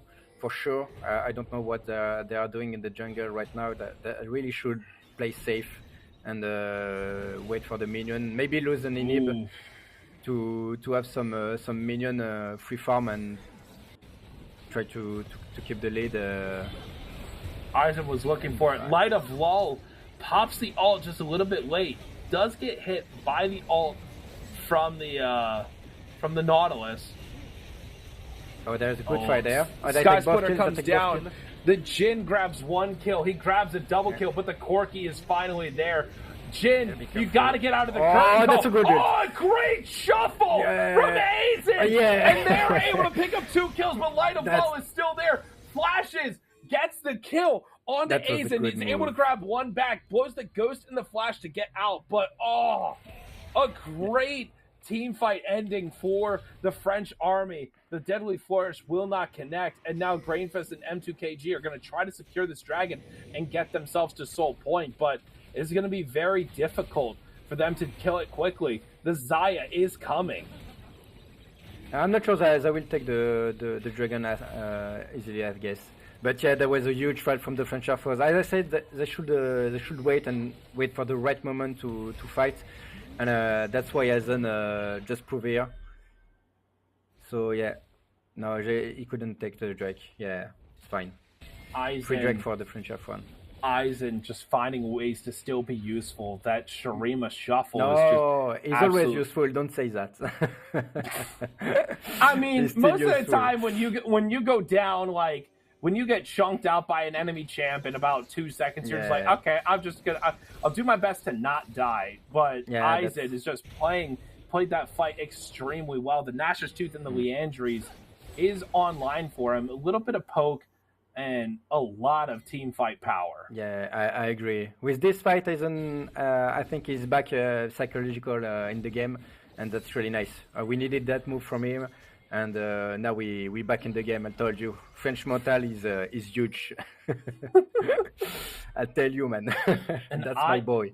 IE Kraken Quick Blade for the Xayah. If she can stay untouched, it will do a lot of damage in these team fights. Yeah. Yeah, she has really good placement in the fight every time, and with her ultimate, she's still safe anyway, even though his placement is bad. So yeah, she played very well this game. Like the last game, Caitlyn was really good also. Oh, yeah. She played Caitlyn really well. Yeah, they are trying to push on the top side to take the last tier 2 tower. Oh my gosh. Grainfist is absolutely chunked. Insane is diving damage. and it doesn't matter. A solo kill under the turret for the Corki. 3 items. Huge. Oh no, Corsico, you are by yourself. You don't want to do this, man. The Gatling gun is there. Oh, he can't even get the ult off in time. Insane is trying to dip, dodge, and weave. Yeah, but a nice shot from the Jhin will secure the last hit. They're trying to get the turret down in the top lane, but Aizen goes in, only hits the Sejuani with the Shurima shuffle. Hyas misses the dredge line, does get rooted up by the Blade Caller. No follow-up. Aizen was not able to shuffle anyone back into the turret. He could only push the Sejuani away. No damage onto the Xayah means there's no follow-up for the French side. Yep, we saw that the big damage from Corki on the bot side. We know that now French Air Force has really they have to focus Corki at any cost to kill him really fast during the game because he has too much damage there. We can't let him be on free attack there. So yeah, 90%. They have to take out. 90% crit for the Corki with the IE Collector, Lord Dominic's, and the Opportunity. A lot of damage. If this Corki gets 3 hits on you with a big one, you're gonna die. Yeah, for sure. Anyone, even the tanky one. We saw Volibear get cut like a ham with a big knife. So yep, he has to. They really have to kill him fast. Our bot side maybe he will die again. No, okay. He's so cocky. Double tunneler for the Belveth. I believe that's into the Hullbreaker now. Oh, that's a catch. Oh, the there's quickness from Rakan. Corsico is trying to get onto the backside, but it doesn't matter. Corki has finally arrived. The Shurima Shuffle will do a lot of damage, but it means nothing. Aizen falls 3 for nothing for the British side, and they are just shoving down mid. Light didn't even fall. He's low, but it doesn't matter because he's not dead. Yeah, I think it's the end of the game. I'm not sure they can defend this. Or maybe they will take the inhib and take the Baron after. Yeah, they won't finish yet. That's exactly what they're going to do. They know that if this Xayah falls, they still have Corki. He's full health, but if you get one pick onto the Xayah and you only have one damage threat left, all they have to do is find that one engage that gets onto the Corki, and the entire game is back into the control of the French side. So now we have the same good advantage like the the last game, but for the British now. A 10k gold lead at 28 minutes, 8 kills, and the only hope that the French team have is to secure this soul and get that mountain buff. A good buff against the Corki, the additional resistances, the shield to kind of help with the poke that the Corki and the Xayah will put out. So they're going to try to do the Fnatic Death Brush here, but I believe they know the depth charge doesn't connect onto Light in time. Insane is trying to fire in. Aizen is going to fall very low. Light is just running him down. M2KG is stuck in the Death Realm and is going into the waiting arms of Clanish. Oh, Yeah, it's done. an unfortunate turn of events for France, but this will mean after this push that we are going to go to a game 3 all tied up. Corsico is trying to get in there, but Insane does a massive amount of damage. 11, 4, and 7. 18 of his team's involved in 18 of his team's 26 kills. An absolute monster performance in the mid lane from this man. Yeah, And there the was a Nexus huge gap falls. there. Nexus falls, and we are going to a game 3. Yeah. Oh, well You deserve it. played. Well played from the British side. Zaya getting that triple kill in the bot lane at about 6 minutes. Corki is just able to run down the Azir. The change to Corki just made that matchup so much more different than what we've all seen before. Corki's doing a massive amount of damage, but still having to get in your face to do it rather than just poking with his rockets from an entire lane away. Yeah, that was the as close the game like the last game. That was a huge back from the British here. So as I said, they communicate clearly more together. They play as a team, and they were in group all the game. Sejoni did a great job in the early game. There, she was really everywhere on the map and take a huge lead as much as psychological and like physical on the terrain.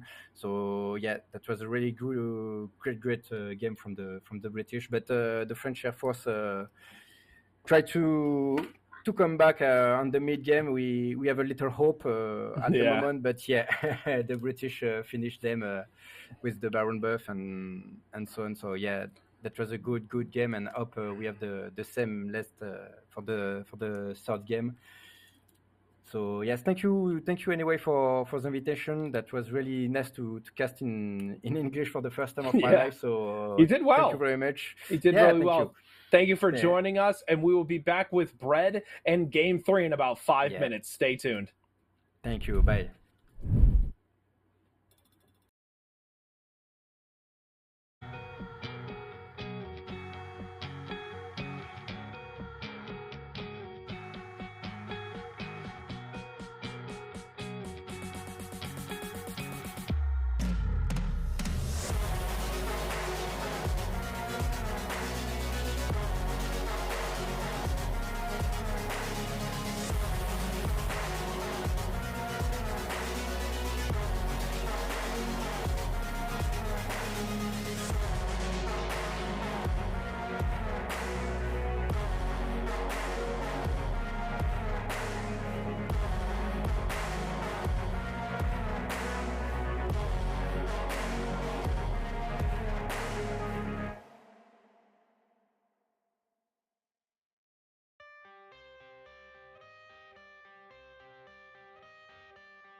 and welcome back to Game 3 of France versus Britain in our opening series of the Armed Forces Dungeons League. I am back with Brad.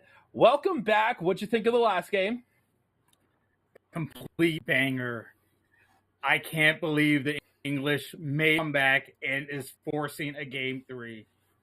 Oh, they played exceptionally well, especially through their bot and their mid lane. At Corky mid was just absolutely rolling over everybody. Insane damage, and I can't wait to ban him when I play solo queue later. Yeah, a lot of this game is thinking on the fly and adjusting.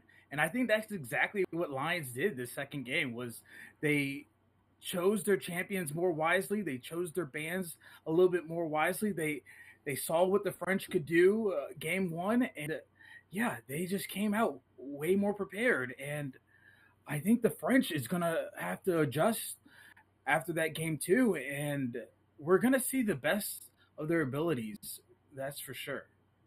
The unconventional picks, normally the Belvath would go into the jungle and the Volibear would go top, swapping them, and they did not really make any of it work.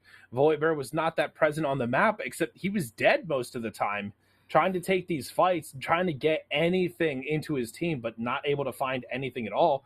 The Belvath was meant to destroy this Mordekaiser, just be absolutely oppressive, but 2 kills into the Mordekaiser's back pocket or fairly early on, and can't really do anything else about that. Once you start getting the Rylai's in, any engage attempt that they have, if you hit 1 Q, congratulations, you're just stuck. Hey, we got arrow skill back. Can you start doing a French accent, Brad? You have to start doing a French accent. Oh, my accents aren't really that good. I would not do justice to the French. I can't do a French. I can't do a French accent, unfortunately. I was thinking of doing it, and I was like, oh, what should I say? I was going to talk about the Oriana ban, and all I could think of at the time was Irish, which honestly would not be much better.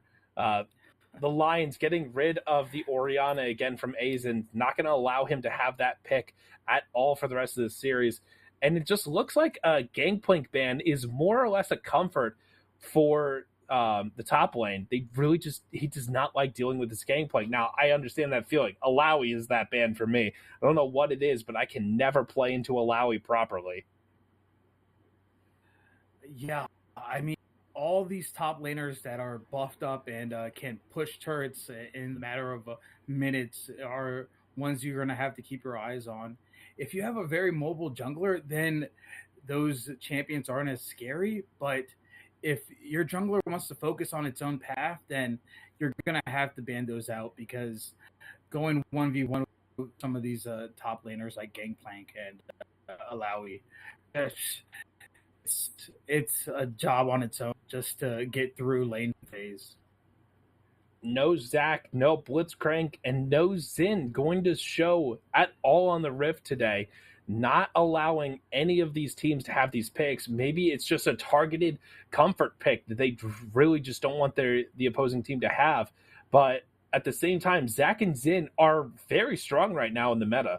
Xin is a very good fighter, and Zac is just a very solid tank. These health item changes have really benefited him lately. So similar to how the AD carries are now just very crit heavy, Zac is just sitting right there.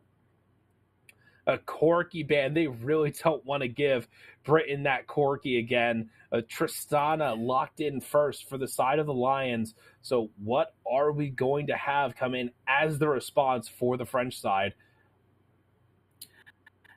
Yeah, like I said, we're seeing adjusting. We're seeing the showmakers come up and pick their best champions, and we're gonna see composition that we haven't seen before. We're not going for a crit. We're not going for a crit AD carry this time for the French side. We got a Kog'Maw late game auto attack shredder. So, or potentially this just goes into the mid and we start seeing an AP Kog'Maw. Yeah, I mean, going back to that first pick, some of these players are really advanced when it comes to some of these champions, and a lot of players master that Tristana where it can be really effective, and that's going to be something we're going to have to look out for. Sejuani and Jarvan traded. Still, the picks are traded. So Tristana Sejuani. Sejuani basically is just like a self peel when you have hyper carry comps. When you have one person who's going to be the hyper carry, you just basically play Sejuani, less of the full tank and more of like the supportive tank. You play Randuin's for the slow. You play Knight's Vow for the extra tankiness and the damage reduction on your carry. So I'm interested to see how the Lions will use this pick and what we get what we get for the third picks for both of these sides. Yeah, I think the teams are thinking a little bit harder this time around. They know there's a lot on the line. Everyone wants to come out on top week one. No one wants to start 0-1 in a new season, and I don't think any of these teams are any different. Mordekaiser and Ornn. So another AP bruiser versus a heavy tank. Again, going to look for this late game scaling comp for the side of France. But again, you have a Tristana on the other side, and Kog'Maw gets bonus range, but so does Tristana. Naturally, at level 18, she has the longest range in the game without any modifiers. So this Tristana is going to be able to stop any engages. Oh, cool. Jarvan's flag and dragging. I'm going to Buster Shot him away, send him flying back into his own team. So these late game team fights are going to be very explosive, especially if the Mordekaiser can lock down the Kog'Maw and is tanky enough to survive in the Death Realm. As we get the Nautilus and Renata handshake for both sides. So looks like we're gonna oh, sorry. Oh, we were just told those are actually supposed to be banned. So that is a Nautilus ban and a Renata ban. Again, we have not seen Renata at all this series, and I think that's a good idea. Renata is insanely strong. Yeah, we look at the support bans. When you ban a support role, then you're taking care of a vital part of team battles, and you're locking down. You're protecting the other roles when you take account how much a support champion can really affect the team battle and an entire game. If you put it that way, they are focusing on making sure that each of their champions are not gonna fall down to a strong support champion. Oh wow. We got a Vayne lock. We have a Vayne lock. Leona on the side of France is being answered by the Vayne. And this is going to be an entertaining late game. This Vayne is going to absolutely destroy Ornn as long as she is untouched in these fights. Ornn and Leona, there's a ton of CC on the side of France, so Vayne is more than likely going to take the cleanse. But there's Morgana that is still able to be picked, and if Britain has fixed their communication issues, which from the looks of last game, it looks like they really did, if you pick a Morgana here, or potentially you grab like a Janna, something that can counter engage and keep this Vayne alive, or the Braum, a great pick. That Unbreakable can be used to stop the Ornn ult from being able to cut through the entire team. It looks weird when you throw the shield up against the back of your team. However, it is very effective. Not being able to stop half of the Ornn ult's utility is very good for a team fight, and to keep this Vayne alive, getting that additional CC with the stun as Vayne is just dashing and tumbling around.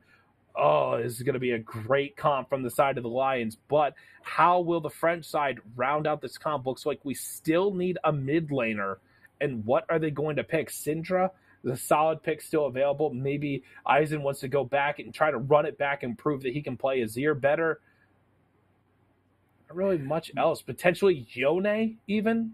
but you're still massive. You still need heavy AP damage. So I would like to see the Syndra or potentially a Kali.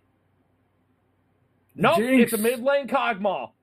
Mid lane Kog'Maw. Jinx Leona bot with a mid lane AP Kog'Maw. Woo! Wow, what a bold pick. Talk about a strong bottom lane. They are looking to take advantage of whatever they see in the bot lane. Braum was banned out game 1. We're now seeing him for game 3. So here's my issue with this mid lane Kog'Maw. Sorry. Here's my issue with the mid lane Kog'Maw. It's very immobile. If Tristana dodges the Kog'Maw E, she can just immediately jump on him, throw her E on as well, the explosive charge, and just absolutely destroy Kog'Maw. Until he gets Seraphs, he is extremely squishy. He has no heals. He has no shields. He has no items that he really builds to give that extra tankiness. So this Tristana should be able to roll over Kog'Maw until about the mid game, once Kog'Maw gets some more AP and is able to just start chunking with the ooze, with the mobile artillery. What AAE Sports does have is the Super Mega Death Rocket from Jinx, which makes her range global throughout the map. And if the aim is right, then all of Lions have to be careful if they're low HP, because you never know when that Super Mega Death Rocket can come flying in and taking you out right in the face. So we are waiting for the spectator delay to go away, but right now, I really like the Lions comp. And I'm not just saying that because of Mr. Sejuani one trick. I'm saying late game, I think Mordekaiser, you are saying it. Mordekaiser is going to be able to lock down keep the Leona out, and there is half the CC, or at least half the CC for the French side gone. Braum is able to stop the Ornn ult as well as the Jinx Super Mega Death Rocket, as long as the Unbreakable is up as well. If Sejuani and Tristana can get on Kog'Maw, he can't do anything, and Vayne can typically fend for herself. If Jarvan ults her in the Cataclysm, there's nothing really to follow up. Vayne can condemn him into his own wall, stun him, and prevent any follow-up damage. So I really like the team fight for the Lions. This is significantly different than what we saw in Game 1 and Game 2. They have not been playing team fight comps, but right now, this is a comp that wants to fight you, that wants to get in your face once we get to the mid to late game, and they've scaled up.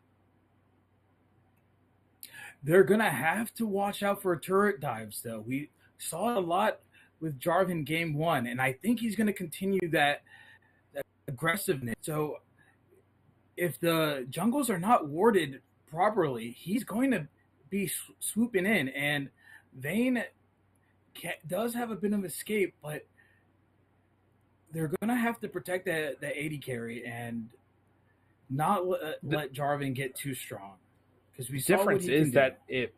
The difference is with this comp is that if Jarvan does try to flag and drag, Vayne can just condemn him and stop the dive altogether. The flag and drag is going to be their secondary form of CC. Obviously, you have the Leona root, you have the Leona stun, but the Jarvan flag and drag is going to be there for kind of that dive secure with the knock-up. But we are going to get into Game 3 here starting right now. The French Air and Space Army versus the British Army Esports. Oh, Game 3. And this is going to be a banger. It all comes down to this, Mega. And I am truly, truly excited to see who comes out on top today. Going to get some deep wards in here. Clannish is going to try to get some damage down. A nice double ooze from Azen. So, AP Kog'Maw starting with the Doran's Ring and give it to the... Yes! Kog'Maw gets the first ward kill, which means he is going to hit level 2 off just this first wave, which is crashing right now. This Kog'Maw is set up for success. This initial level 2 is going to be huge for Kog'Maw. Yeah, I think the game should be determined by which mid laner can scale up faster and provide damage to the rest of the team. We're gonna have to keep an eye on that. Cloud's just walking up, trying to get a decent trade in here, but Light of Lull is just trying to just get to that point where he can survive in lane. Insane is jumping forward, doesn't really get much damage. The AP Cogmont does a ridiculous amount of damage. Hyas almost hits the Zenith Blade, but that would not have been that good. Light's now ticked over, will have the true damage and the tumble as well. Good poking. Grainfist getting the better of this trade against Cloud. Zenith Blade will connect. The Unbreakable does go up. Not going to have much else, but again, a lot of fighting. Ooh. Searing Charge will hit. The Unstoppable comes out. Cloud is forced to flash away from the Rupture. Almost gets a solo kill. Oh my gosh, this is just a very... oh, but he's staying. Grainfist is staying. Oh, the flash from Grainfist will dodge the claw, but I think that's enough. Cloud solo kills Grainfist from looking like a dire situation. The Sejuani is trying to poke around down here, but wave pushed into the trade. Don't want to go that far. But well played from Cloud there. Oh, Clanish. Clanish is not in a good spot. Trying to get over the wall. Does manage to do it. Will lose the scuttle, but gets out with his life, not having to force the flash, which is in this comp is good. You want to be able to keep that flash, get that extra gap closed to support your hyper carries here. Yes, we're still seeing trading down in the bot lane. And we're waiting for some sort of attack towards this bot lane. Both junglers are in the river right now. Jarvan may be looking for a dive pretty soon. We might be able to see the Sejuani backing just at the edge of vision. Nothing else really going to happen. Two Transformers are still top lane. They're going to be alone for a while. Butting heads and taking the swings at each other. Corsico is going to be able to secure both Scuttle Crabs, a healthy lead over Clanish right now. I would have preferred to see Clanish go with the double Ruby Crystal versus the Chain Vest. The health helps you.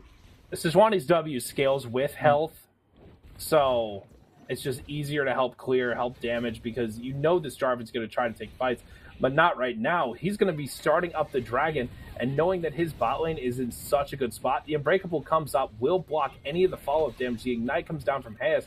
Light will tumble out of the way, but 9 inches of true damage is stuck in a very bad spot. The Zenith Blade connects, and M2KG picks up the kill. 9 inches of true damage, tried to flash away, and they're looking for more. The Flash Zenith Blade is available, but Light also does have the tumble. Tumble's out of the way of the zap, so no second kill. They are content with just picking up one on the Braum and trying to accelerate this Jinx to a point where she is just going to wreak havoc. Yeah, it's a 1-1 early game, and we're creeping into mid game. Grainfist is surviving surprisingly well in the CS department, keeping it even despite being down a kill, and he is just going to be able to solo kill Cloud. Cloud's way overstaying, way overextending, and not understanding the strength behind this Ornn.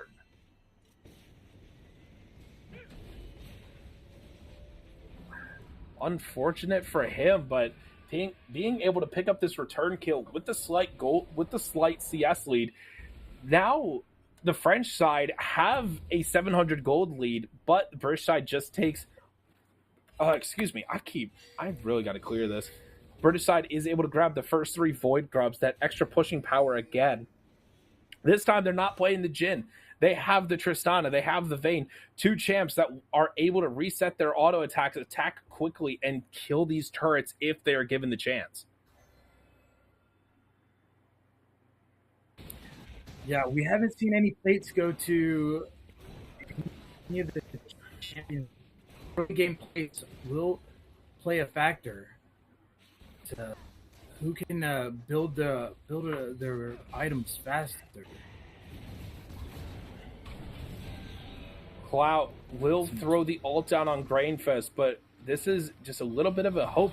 It's still a 1v1, but this isolated Q damage does a lot to Grainfest, and it looks like Clout is just going to be able to run him down. Misses the Decimate.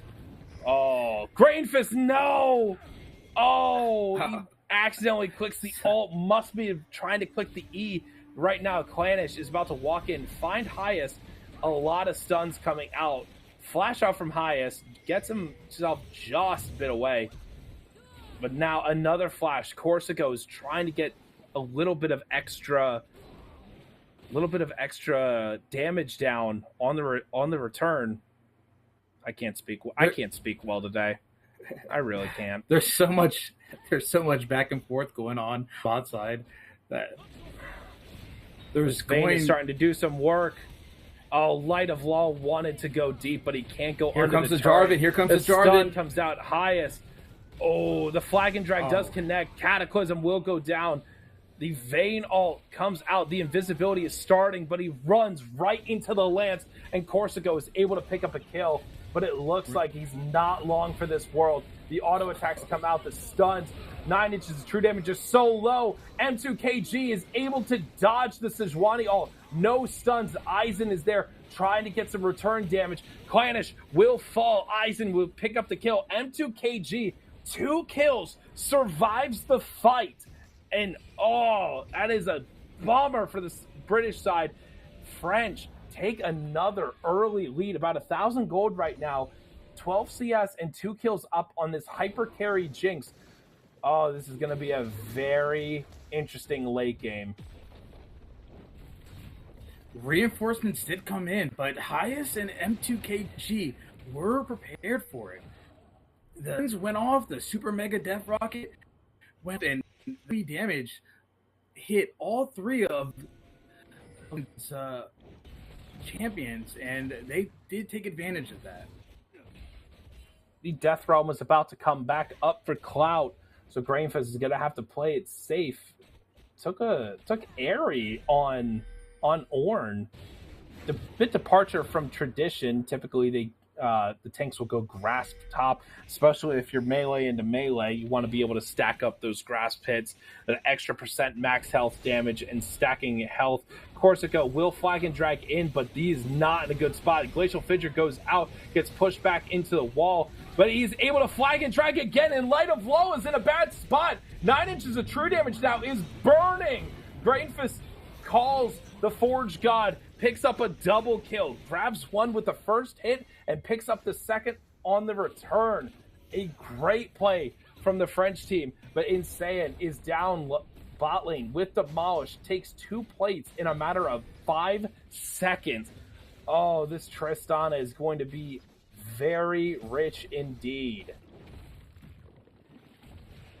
Yeah, I always say that it's a trade. If you lose a couple in the mid, but your bot lane is farming up at the turret, and it's not that bad of a trade. I don't know if they wanted to give up 2 deaths, though. 3 turret plates for Insane. The French team will pick up the second dragon.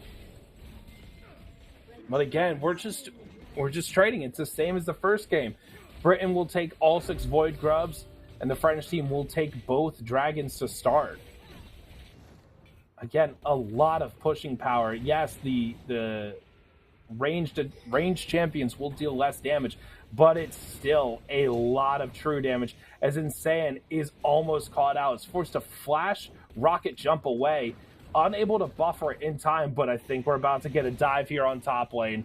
Oh, the Bella's Breath comes out, and Grainfest has no way to stay unstoppable about what's about to happen. Yeah, here comes the Clanish party. is going to go first. Does get knocked up. Grainfist is still surviving. The pull does hit onto one. Oh, well played. A mix of well played for Grainfist and a misplay by Clanish. He missed the Q, gets knocked up, and yeah, the passive for the Sejuani passive is able to keep him alive a little bit longer, but Corsico is right there. Oh, insane! No! Fails the rocket jump over the wall, does not escape. He just hopped in place on a trampoline. Unfortunate. And this taking advantage of these ganks are very vital. As you can see, the English team gank did not work out top, but then we look bottom, and the French played that to perfection and are getting further and further ahead. The Rylai's has been built for the Mordekaiser, so if Ornn goes in again, similar to the Belvath last game, you're just going to be stuck. That slow is going to be massive. That DPS spiraling around you. Oh, Kraken Slayer for the Tristana, but Kog'Maw with the Malignance. A very strong item for him. Just being able to spam out those ults. As we have a little bit of a freeze here, unfortunately. So, 3,500 gold lead at 13 minutes before the plates even drop. The Vayne is down 7 CS. The Jinx is pretty solidly ahead right now. I think Britain is not far enough behind that it's a lost cause, but they're just making silly mistakes again. That dive top lane, silly mistake. That death by the Tristana in the bot lane, just another silly mistake. Yeah, but now we see some bounty gold. It's on the French side. I think their midline does have a 150 gold bounty, and if the English can focus on getting those champions that have the bounty gold over their head, I think they're going to be in a good position to stay in this game.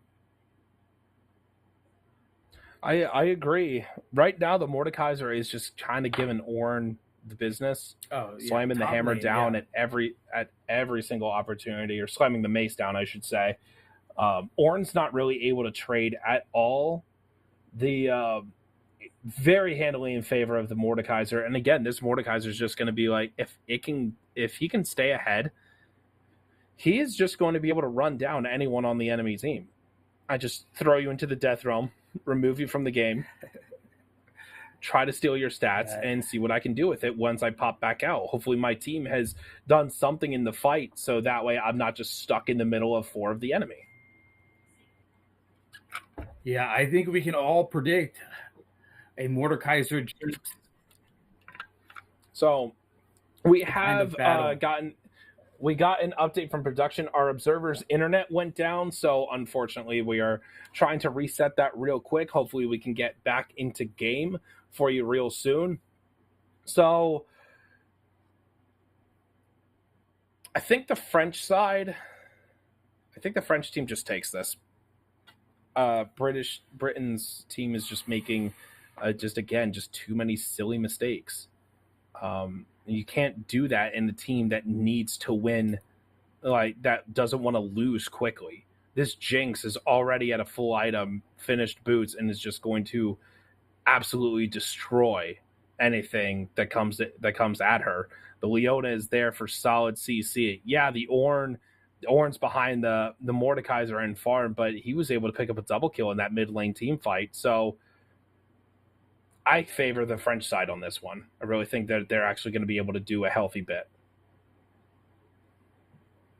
It's going to all come down to who's going to have vision in the jungle camps, who's going to take advantage of the dragons and the barons.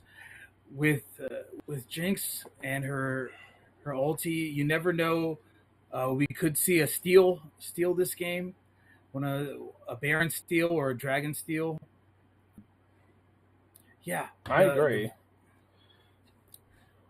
Vision is going to be a key factor, and just bulking up these junglers. I think with the Sejuani pick, though, it's different than it was last game. Like last game, Sejuani was where she always needed to be. She was there whenever or wherever the Volibear happened to be. It was never. Sejuani wasn't making proactive plays; she was making reactive plays. And right now, when they're trying to make proactive plays, they're not. She's not that successful in it. That proactive play, and they attempted to dive top, and she just completely failed. You started off very strong, but the fact that you had 3 people against a half health Ornn and he survived, you should have at the very least been able to trade 1 for 1 if any of you died at all, but you had to get that kill. I get it. It wasn't a bounty. It was basically just making sure that you could try to get him out of lane, get some turret damage, get some kill gold, but you failed. And then immediately on the bot side, your Tristana gets caught out, jumping in place because she can't get over the wall.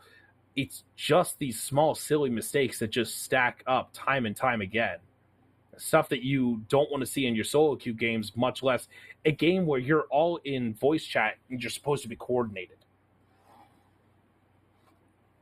Yeah, I mean, I saw some great things from the Leona, though, and we can't count out a support that is ready to play and ready to brawl.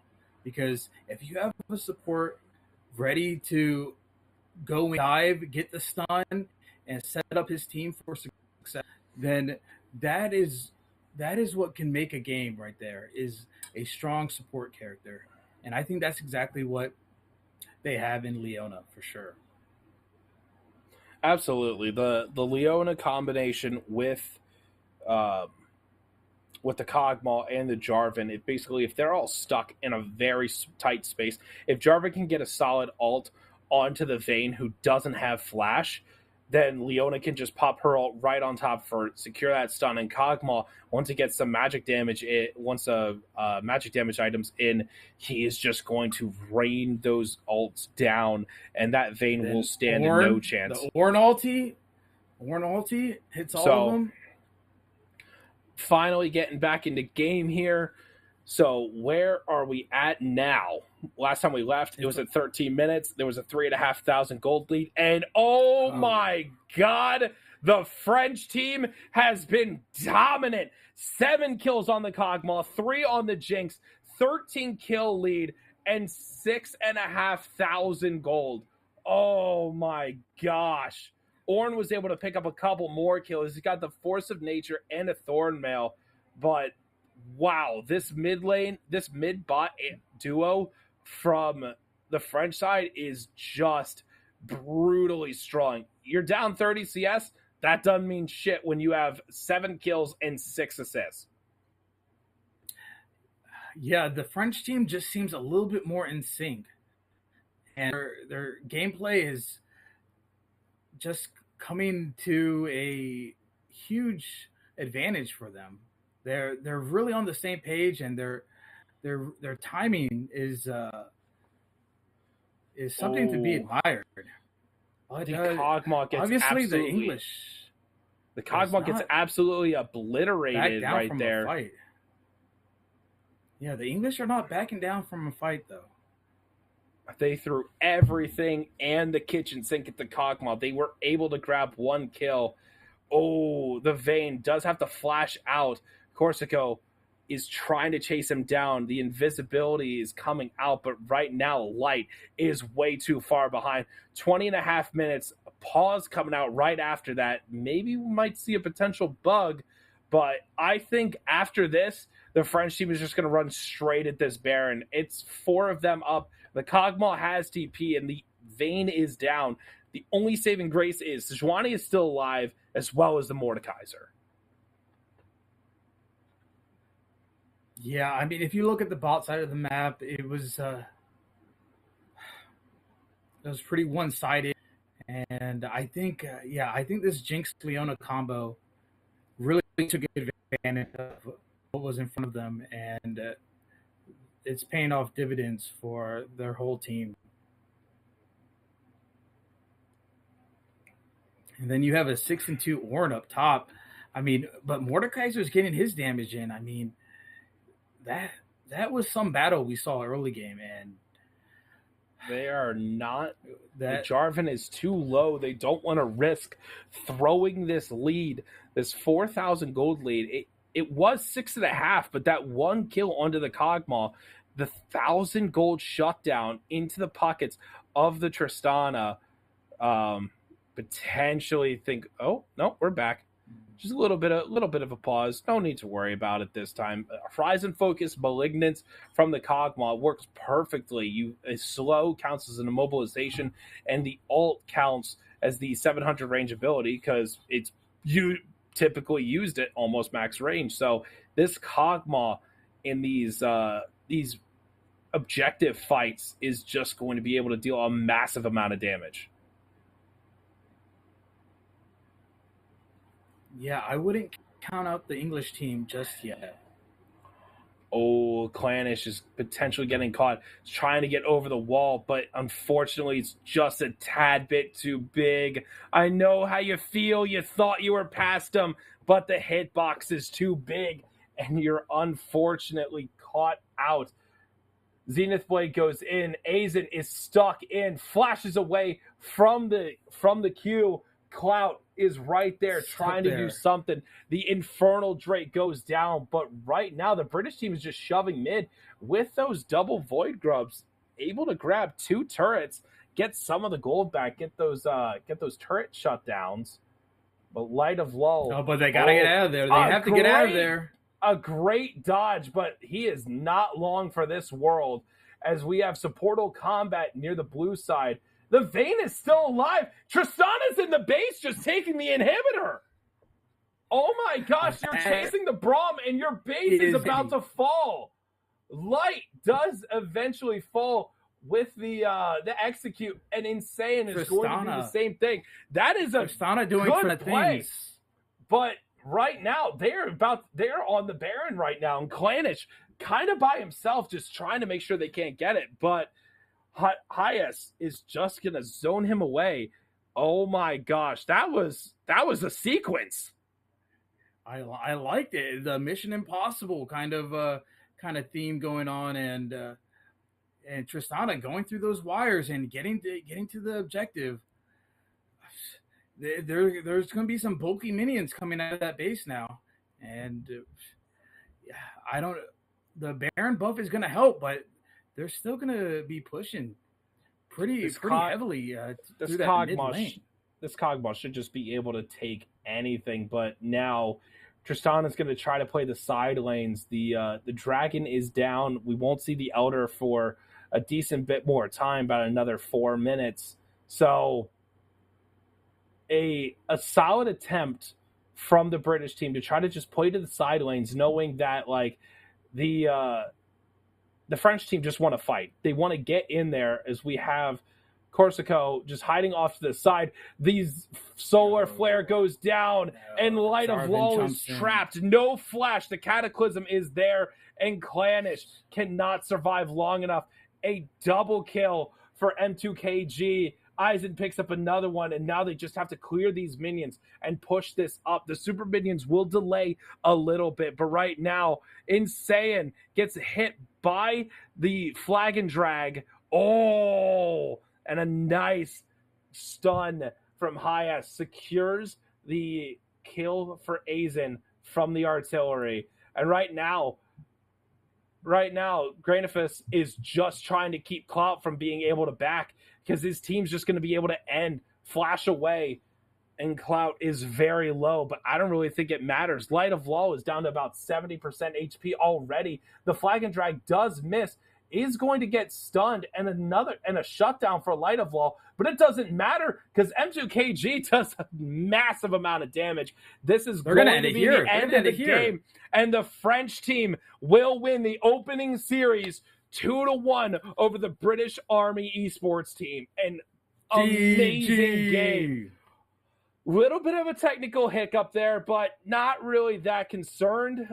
French team played absolutely amazingly. The VODs for these games will be up immediately on the YouTube channel, the AFDL YouTube channel, and as an added bonus, my co-caster Aeroskill from last game, he will be one of the casters for the official French broadcast. Every one of the French team's games for the future will be broadcasted with him as one of the casters. So it's going to be a very entertaining season coming up for the 2024 Warriors of the Rift.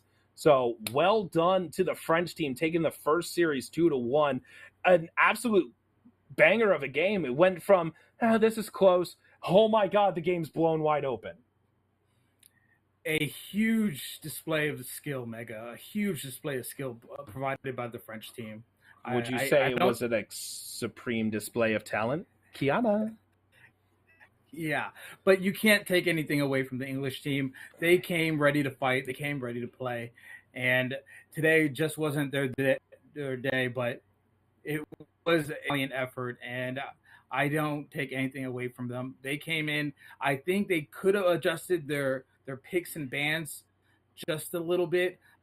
I don't know why Jarvan was still on the table, because he does provide such a major advantage when it comes to the ganks and the disabling stuns and the AoE damage he provides. If you're looking to escape, get Jarvan off the table, because he will trap you in. He will trap a couple of you guys, and that's what that's what we saw. We saw a Jarvan, and hopefully the English team will adjust and hopefully be able to come back from this and be ready for next week. Yep. Congratulations again to the French Air and Space Army. Just a reminder, we will actually be back tonight at 8 p.m. Eastern Time for the North American portion of today. We will be having the U.S. Army Esports versus the Coast Guard Gaming. Thank you to our production partner for Chaos Creative. And just as a reminder, you can sub to the channel to support us, or you can hit the donate link down in the description. Thank you all very much for joining us, and have a good day.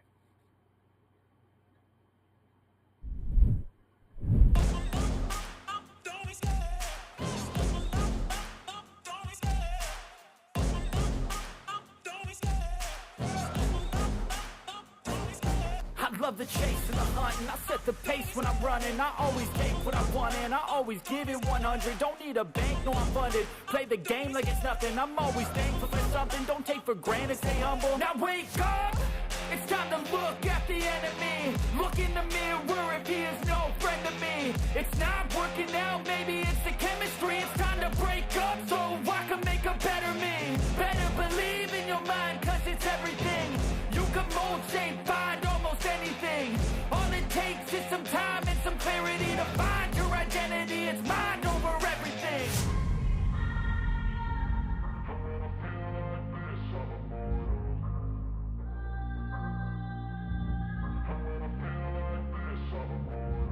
And when I feel like this, I'm immortal. When I feel like this, I'm immortal. When I feel like this, I'm immortal. When I feel like this, I'm immortal. Don't be scared. Just level up. Don't be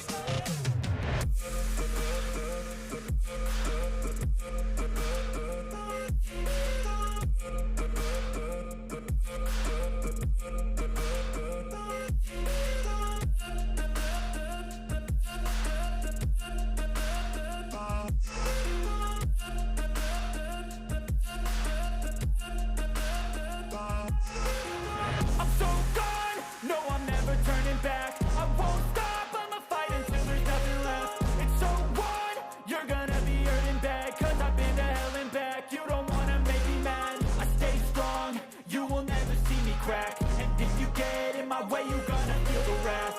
Gotta say it to my face while he's looking back. Mirror breaks after math, when I hate, I attack.